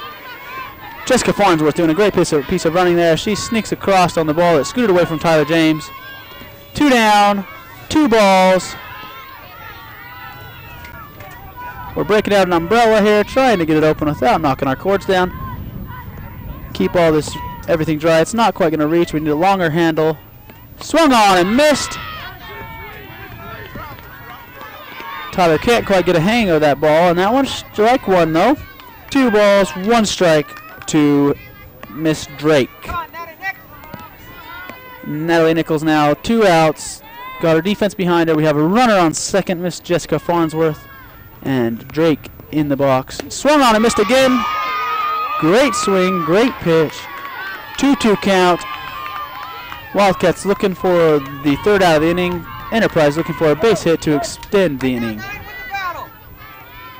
Fans from both sides cheering them on.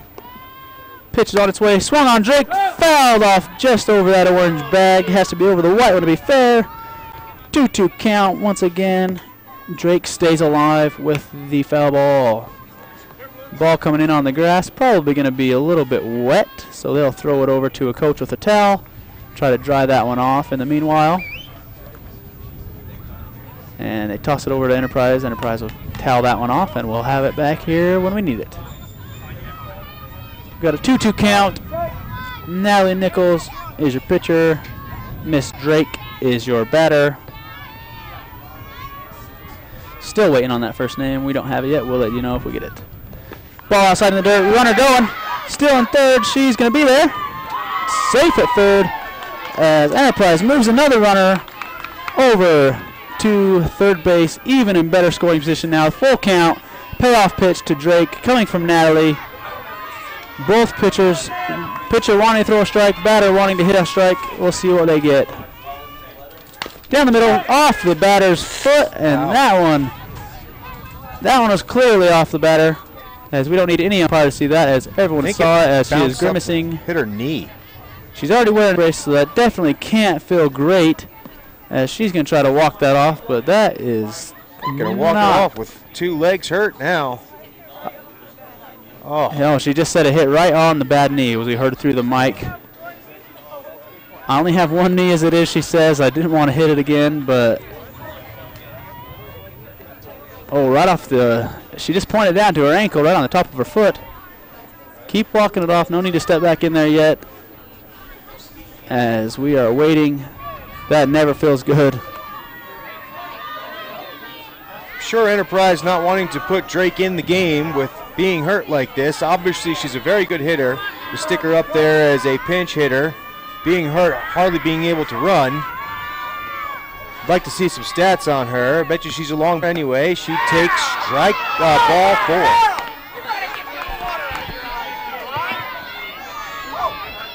4. Looked good on the changeup there, just a bit high, as Emily Drake is going to wander down. I wonder if they're going to try to change someone to run for her here, where she can barely walk down the line, and she drilled that ball right off her own foot. A great looking pitch there from Natalie, just called ball high, and we are waiting for the decision from the coach to see what he decides to do. And they are going to run for her. Looks like number 1, a sweater-wearing runner. 1 for 12. 1 for 12. 1 for 12. Gabby Ramos. Gabby Ramos will be your runner, as we are looking for a few stats on the hitter that just fouled off her foot.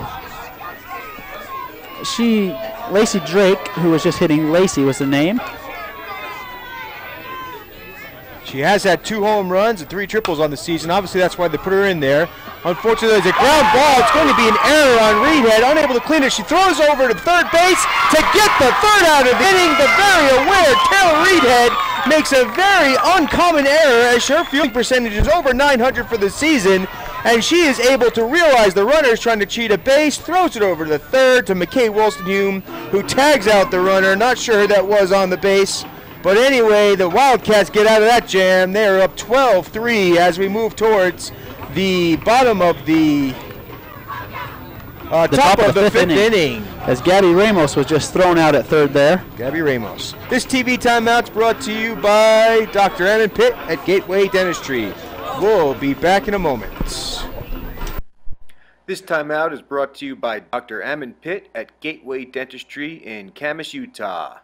Dr. Pitt has a very simple business philosophy. Be honest, inform each patient so they know their options, keep each patient as comfortable as possible, and provide high quality work. I've heard nothing but good things about Dr. Pitt. Make sure you come see him for your dentistry needs.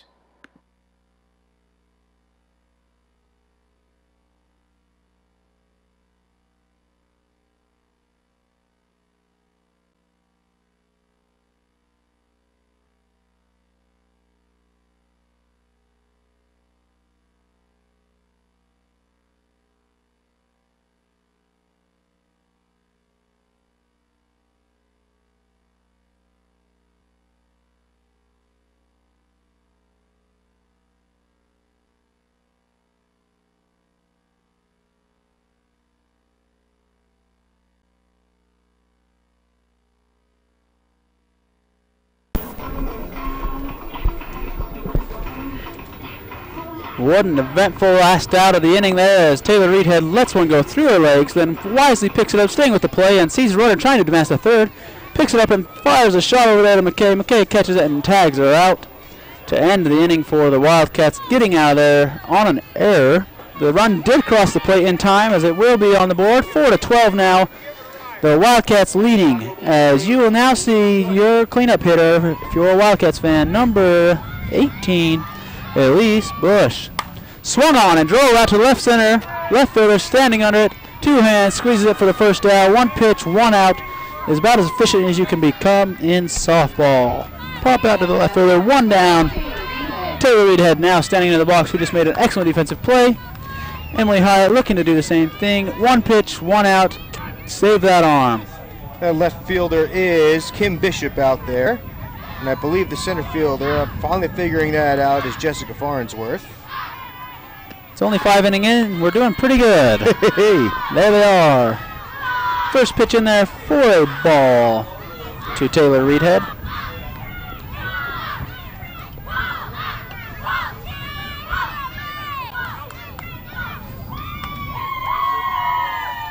here's the pitch, outside, a little high.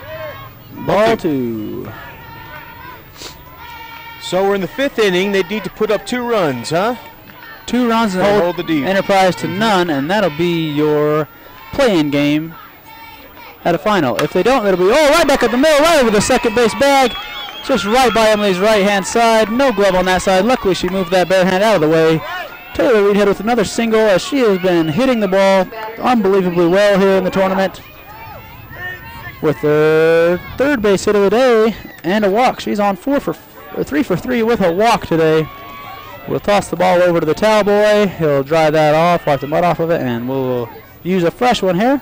As anytime that ball touches the grass, I'm sure it is soaked, as are the outfielder's shoes. Nothing like hearing yourself walk every time you take a step, huh? Well, Rydalch is in the box. She would like nothing more than to get her offense started right here. Waits for the pitch, squares the bunt, puts it foul for strike 1. Wildcats just trying to play a little small ball here, get another run on the board. Coach Boeing encouraging his batter. Come on, let's go. He's got more faith in her than's needed. She can do this. Here comes the pitch from Hyatt. Shows the bunt, pulls it back, swings. Foul ball right back into the cement barrier. As we've got another ball dried off, Dennis throws it into the catcher, and we have another softball to use. We need it. Can't say enough about the job that Emily Hyatt has done since she has come in for relief for the Wolves. Done an amazing job. I think she's only held the Wildcats to just allowing 1 run, I believe. That is correct. Since she's come in. And she has faced the brunt of the lineup almost 2 times through. As soon as she's done with Rachel, she will have faced 1 through 6 twice now, giving up only 1 run. Wow. Doing a tremendous job here in relief. As Rachel now battles with a 1-2 count. With ball 3 a little high, or ball 1 a little high. Another one swung on, popped up, shortstop there. Rachel runs it out. Shortstop makes the play. 2 down in the inning, as pop up to left field and a pop up to the shortstop are the 2 outs. Emily getting the pitches she wants, getting the Wildcat batters to pop up just as she would prefer. Desmond Wilson-Hume, the hot bat, stepping in again. Her last time she dribbled one back to the pitcher. Her first time up, she drew a walk and got on. Second time, she had a single with an RBI. Desmond digs in. Emily spins the ball in her glove, finds her grip, and lets it rip. Thrown on, Desmond swings over through the third gap. Once again, another base hit for Desmond Wilson-Hume. Taylor Reedhead advances to second, and Desmond waiting patiently at first. So runners on first and second, bringing up Tyler James, who has a grand slam earlier in the game. A single her second at bat. Or, pardon me. Not a single, she reached somehow. A single her last time up, and then she came around to score the only run Emily has given up in her 3 innings of work. So let's see if James can keep her hot streak going. Hyatt ready to deliver the pitch, trying to hold the Cats. Here it is. Swung on, line drive. Going to be a base hit through the middle, going all the way to the fence. That's going to score 1 run. They're going to wave around. And the play at the plate, and she is out. What a play by the center fielder to hit the cutoff as Coach Bowen tried to squeeze an extra runner in there. And Desmond Wilson-Hume is nailed at the plate, tried to slide between the legs and under the tag, but what a great job there by the catcher to hold that ball and put the tag on to get the final out of the inning. That'll be a 4 4-13 game? No, 4-14 game. I believe I'm not sure if they got 2 runs there or just 1. I think it should only be, was it 13-4 when we came into this inning? I'm not even sure anymore. Anyway, this timeout is brought to you by All West Communications and Wildcat TV. We appreciate all they do for us and the donations they make and let us use their network to broadcast all our programs, our events. Thanks to Steve Kemp, the principal of South Summit High School, and Jeff Greiner, the athletic director, who's really taken this program on himself to get it as built up as possible. We thank All West, all they do for us. We'll be back in a moment.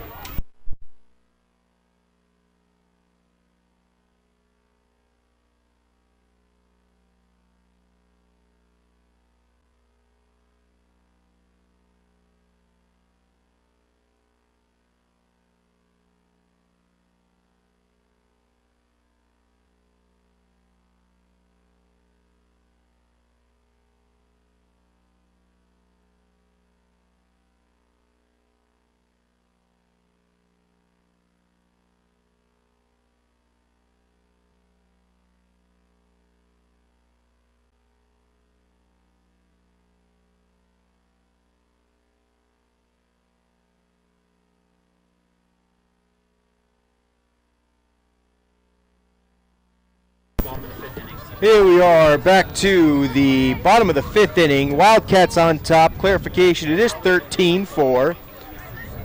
Tried to squeeze in that 10th run to put them up 10 runs in the 5th inning to try and get that 10-run rule. Unable to do so as the Wolves defense fires the cutoff throw into home plate. Perfect throw.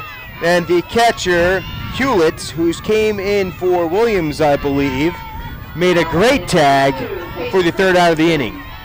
Anyway, maybe that's the momentum shift that the Wolves need. Nichols on the mound, delivers the first pitch, inside for a ball. Number 2, Kaylee Christensen is up, the second baseman, who I believe is the one that made that throw for the Wolves. I believe it was Kaylee that made that throw, right on the money too. Strike 1 for Nichols. 1-1 is the count. Kaylee reached in her first at bat today on a single, and then she popped out to left field over in foul territory, if I remember, as we went right behind the red tarp. We couldn't see it. Strike 2, swinging. So the Wolves need some runs here. They're running out of opportunities. We are in the 5th inning in a 7-inning game. Natalie Nichols and the Wildcats would like to get out of this as soon as possible.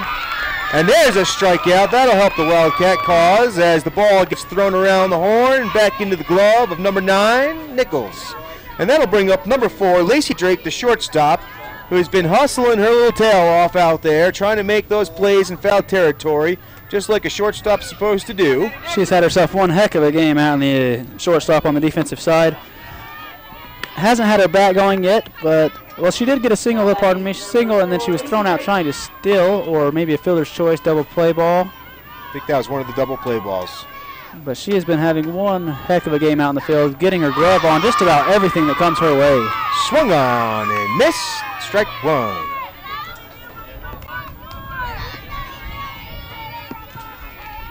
I think we have a 1-1 count. 1 out. There's a ground ball up to the left side. McKay Wilson-Hume fields it just in foul territory. That'll be strike 2. Quickly called there by the umpire as he was right on top of it. Ball was fouled. McKay scooped it up and just tossed it right back to Natalie to try to keep this inning going. 0-2 count now. Here comes the pitch from Nichols. Swung on, ground ball. This time gets past Wilson-Hume and Peterson there to pick it up. No way to get the runner out. She just holds on to it and gives it back to her pitcher. That's going to go down as a base hit for Drake as she continues to have a good game. That'll bring up Katie Hewlett with the great tag to save that 10th run in the last half of the inning. Let's see what Katie can do offensively for the Wolves. Lacey Drake doing an excellent job running that hit out, never knowing. That one's popped up to the right side. Desmond looks like she has room. And she wanders into the dugout. She catches it for the 2nd out of the inning. No one at second, but the runner decides to stay put. As Coach mentioned, it looked like he was going to try to send her Wisely they stay. Did you see who was close to second? I did see, I believe, one of our outfielders wandering in there once again. Sydney Vadrine, about 10 yards from the bag. If she would have needed to be there, she would have. And not many things you're going to do to beat Sydney, especially in a foot race. 2 down.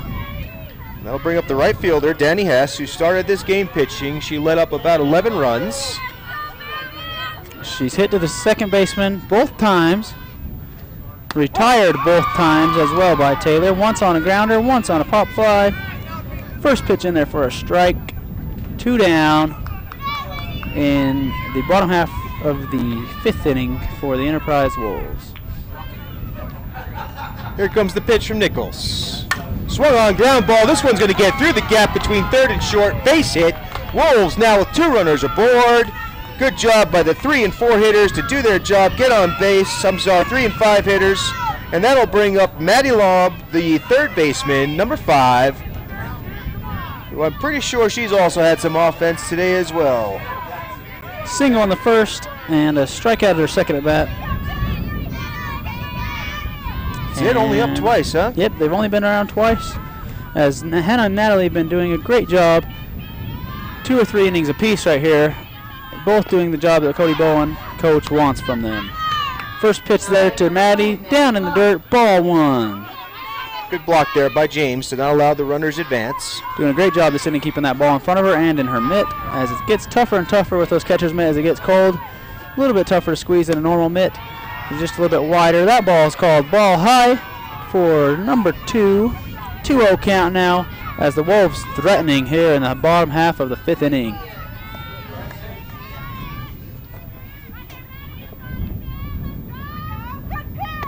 Called for a strike inside corner. Looked to me as that might have been the changeup as it kind of caught her off guard floating in there.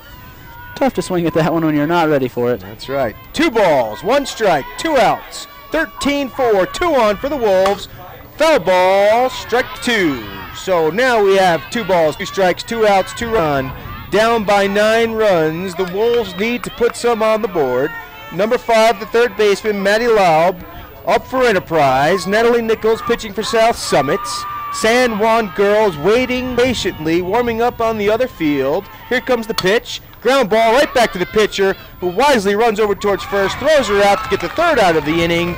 And the Wildcats will come up to start the 6th inning in a moment. This TV timeout is brought to you by Cafe Galleria of Midway, Utah. We'll be back in a moment.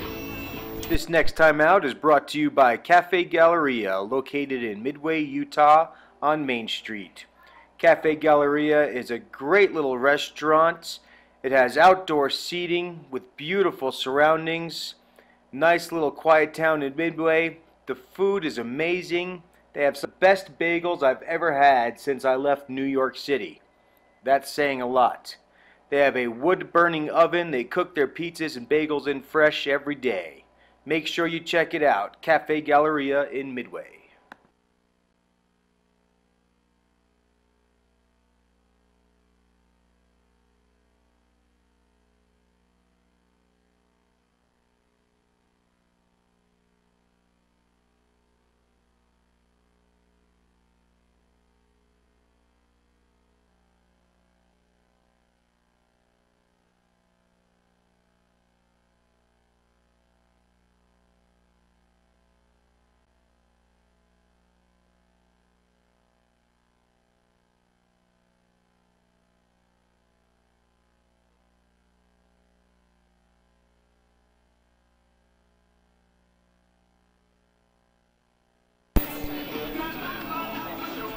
Welcome back to the top of the 6th inning. We still have Emily Hyatt in pitching for the Wolves, doing a great job keeping her team alive. She came in with what I think was 9-run deficit. 11-run deficit. I believe so. And she's actually cut that a little bit, so she's doing her job. Yeah, Wolves talking it over, the infield in, the outfield in their little group out there. Pardon me, it wasn't an 11-run deficit. She came in when the Wildcats 11 runs. 11 runs. And she's only given 2. I believe it was 11-3 when she entered the game. Gotcha. So only giving up 2 runs, but her offense has only given her back 1. So number 8, Sydney Vadrine, the center fielder for the Cats, steps into the box, looking to get some offense started. The Cats would at least like 1 run here in the 6th inning. Here comes the pitch from Emily Hyatt. Swung on and missed. Strike 1. Waiting on the on-deck circle is the leadoff batter, the speedy Natalie Nichols, who's also come in for relief and doing a wonderful job. Here comes the pitch from Hyatt. It's going to be a line drive that might drop. It does drop right in front of the right fielder.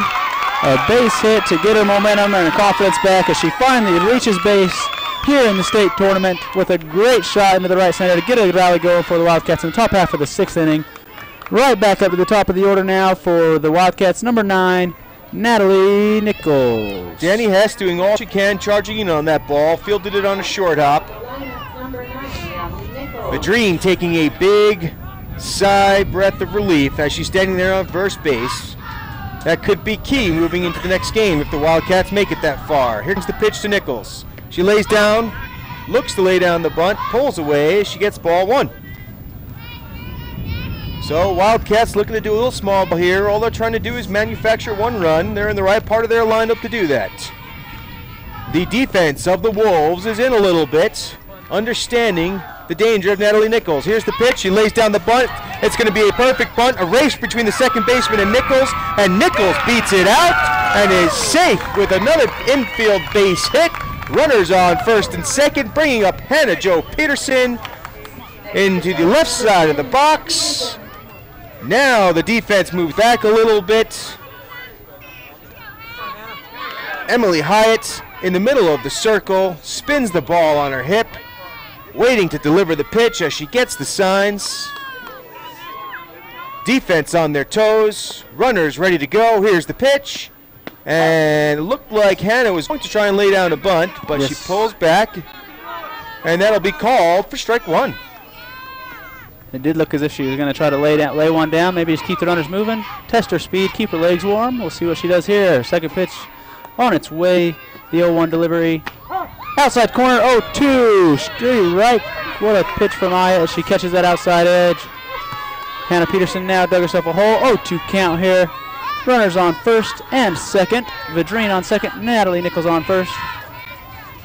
Gets the sign from Vadrine. Gets the outside pitch, hits a little blooper. It's going to be dropped. It's going to be dropped. They're still going to be able to make one out there as Nichols had to hold back on first base. No way she could run as that ball was right in the middle of the glove of the second baseman, Kaylee Christensen. End up dropping it. Awarely flips it over to the bag to at least get the force out. So no damage done either way. There is a runner on third though. McKay Wilson steps into the plate. First and third situation. Hannah Peterson standing on first will probably be stealing a base here. McKay loves to swing at the first pitch. The ball spun on the hip of Emily Hyatt. She gets her sign. The middle of the circle, delivers the pitch. Peterson takes off. She's going down, no throw. Throw back to third. Sydney Vadrine dives back, calls time. Runners advance safely. Second and third now for McKay Wilson-Hume. Called strike on the first pitch.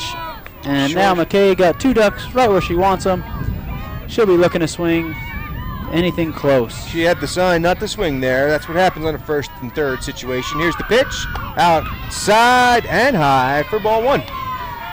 You never want to swing when someone's stealing first and third because if you hit a line drive or a pop-up, it's going to end up being a double play. Especially with the Wills, you got Hannah Peterson and Natalie. They're going to be halfway rounding the next bag. Not a chance of getting back.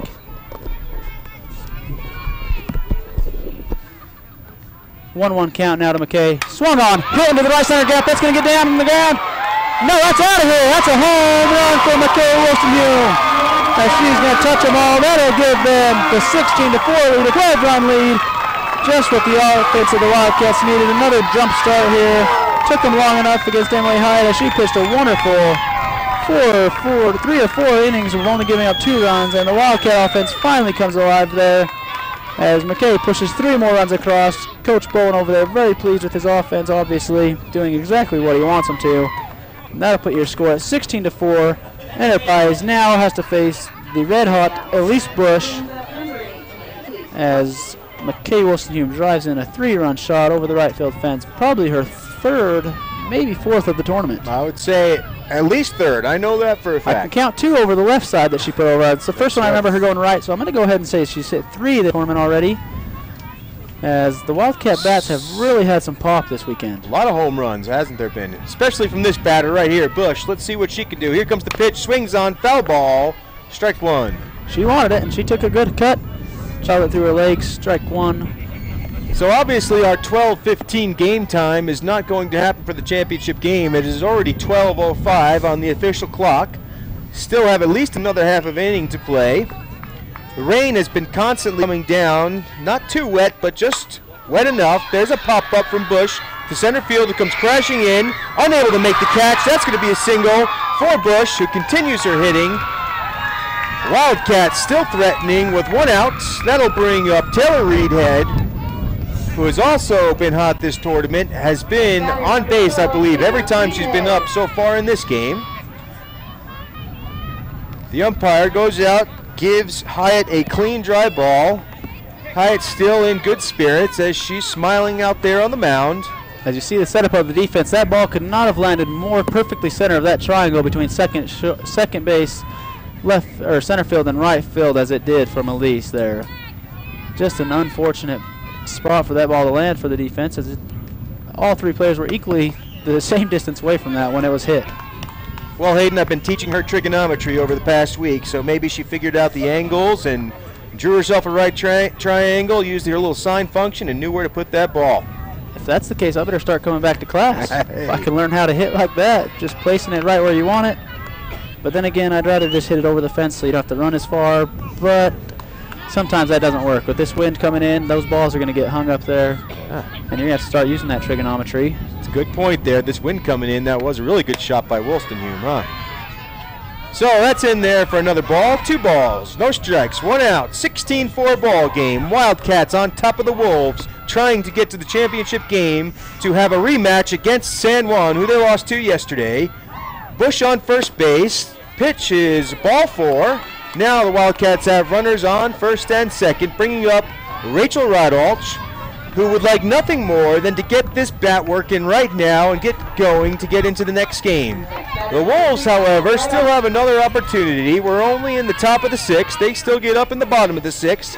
They're going to have to put up 13 runs, 12 to stay in it, 13 to win it as of right now. First, let's get out of this inning. Enterprise, here comes the pitch.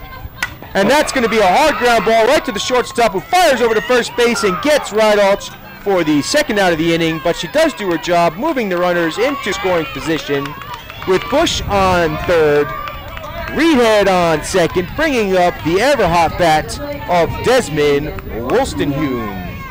And Enterprise, when they go back in, Jeremy, will only be chasing 3 to continue playing, as they just have to cut the deficit back to below 10. And then still get 1 more inning, huh? Correct. Better check my math. Yeah, well, you're teaching trigonometry. There's a lot of letters and stuff. This one's just numbers. Desmond fouls one right back off into her chest, as that is a dead ball, strike 1. Yeah, it's the simple math that I excel in. That's where you excel, huh? Yes, stuff like 6 + 4, 10, you know, I can do that stuff. But you start adding letters to math, and I no longer want a part of it. There's a pitch. Looked good to me, but it's going to be inside for a ball. Coach Bowen with his patented, come on now. And the girls know exactly what that means, which I'm pretty sure it just means just do what you're supposed to. 1-1, 2 outs, 2 runners on. Wolstenhume takes the pitch, swung on, ground ball to the third base side, foul ball. There'll be more life for Wolstenhume. As that one started the opposite of the one down the first base line. That one started plenty fair, and it creeped on foul by the time the third basewoman was able to pick it up. That'll put her down. 2 strikes, 1 ball. Desmond Wolstenhume, 2 outs here in the top half of the 6th inning. Enterprise looking for that 3rd out. Any way they can get it here, they'll take it. The Wildcats looking for the same thing, except for the out. Looking for anything they can get in the field to score a couple more runs, give them some more insurance. Try to get them to that next round where they can play in the state championship game against the team waiting, San Juan, who is now going to be waiting a little longer than expected, as we are already 12:10, heading towards 12:15. And then they'll probably have about 15 to 20 minutes in between games to get the field re-chalked, redone, and ready to go. Desmond fouls off another pitch straight back. 2 down, like I said, 16-4. So 2 balls, 2 strikes, 2 down, as Hayden's been telling us. Emily Hyatt standing in the middle of the circle, trying to get her team out of this jam. Done a great job, just allowing a couple runs this inning, doing all she can. Here comes the pitch. Swung on, it's going to be a fly ball into right field. The right fielder comes crashing in, makes the catch as Danny Hess makes the last out of the inning for the Wolves. Now they need some offense, as they need to put at least 3 on the board to keep going and continue in this game. Natalie Nichols will come to the mound. We'll be back in a moment. This TV timeout is brought to you by Sam Applenop of Discovery Properties in Summit County. We'll be back in a moment. This timeout is brought to you by Sam Applenop of Discovery Properties. Sam is your local real estate expert. Let him help you buy or sell property. Call or text him at 435-901-0720 for all your real estate needs.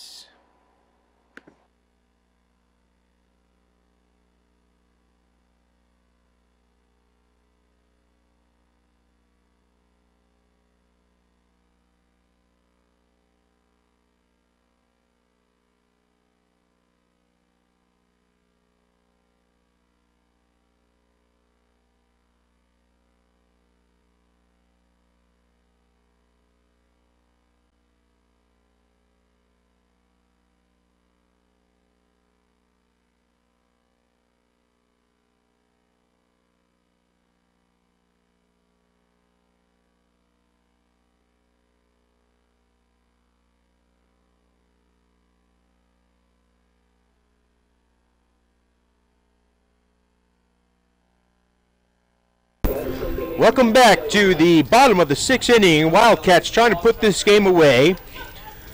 The Enterprise Wolves doing all they can to get back into it. They put up the left fielder, Kim Bishop. The number 7 batter comes to bat first. Natalie Nichols pitching for the Cats. The only defensive change is Nichols and Peterson, shortstop and pitcher, switched out. Here's the first pitch, ground ball foul, strike 1.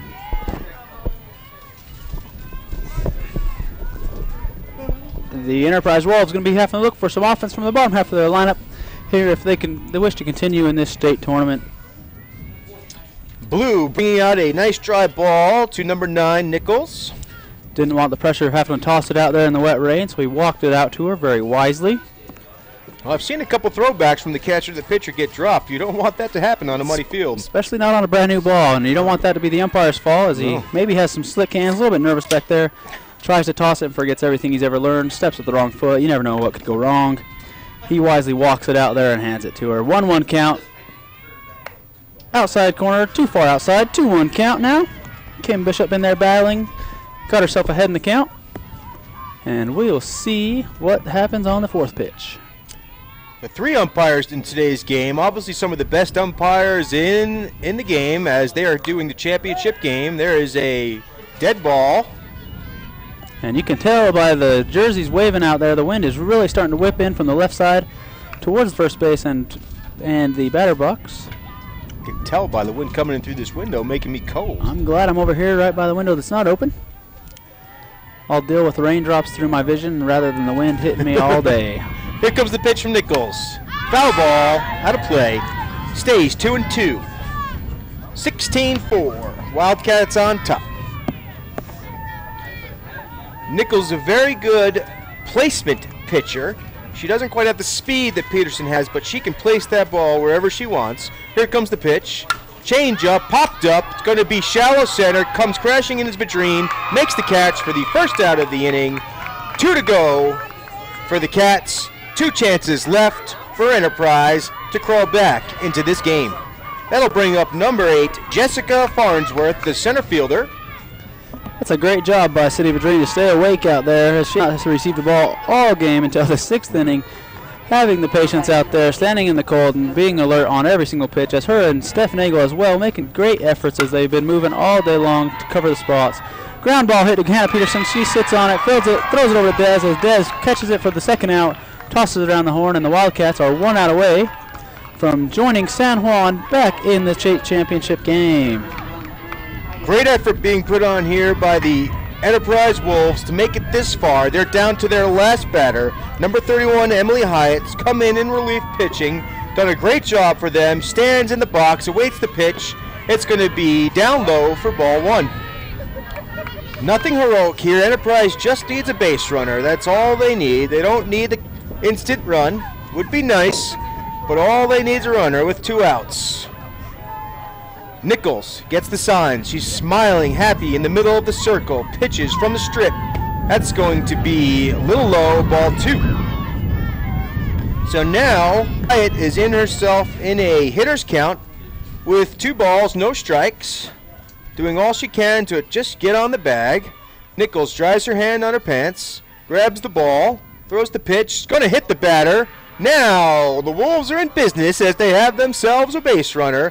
And they're moved back to the top of their lineup, just where they want to be, with Shay Gardner, the first baseman, stepping into the box. Gardner Walked her first one, hit a single her second at bat, and did something in the 4th inning. My book looks great. I have no idea what she did, but looks like we're going to get a runner here. Possibly, possibly not. Maybe a runner looking for a helmet.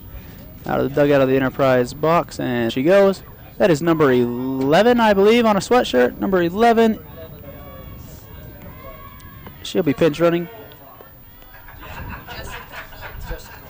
Jessica Holt will be your runner. And Shay Gardner, top of your lineup, right where Enterprise wants to be, chasing those 2 runs, or 3 runs, pardon me, to continue this game. And 2 runs puts them at 10. They need to be ahead of that, huh? Yep, they have to have 3 to continue playing. All right, well, here pitch from Nichols. Runner up first. It's called inside corner, strike 1. Pinch runner still standing at first. Probably not going to try and steal a base in this spot.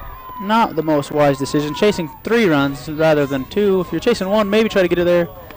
That's called strike 2 outside corner as Natalie Nichols paints 2 corners in a row to be up on the count 0-2.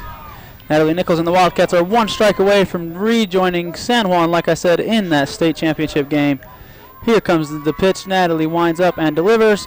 Swung on, hit in the air. Taylor Reed had pitch chase on it. It's going to drop right there, right behind second.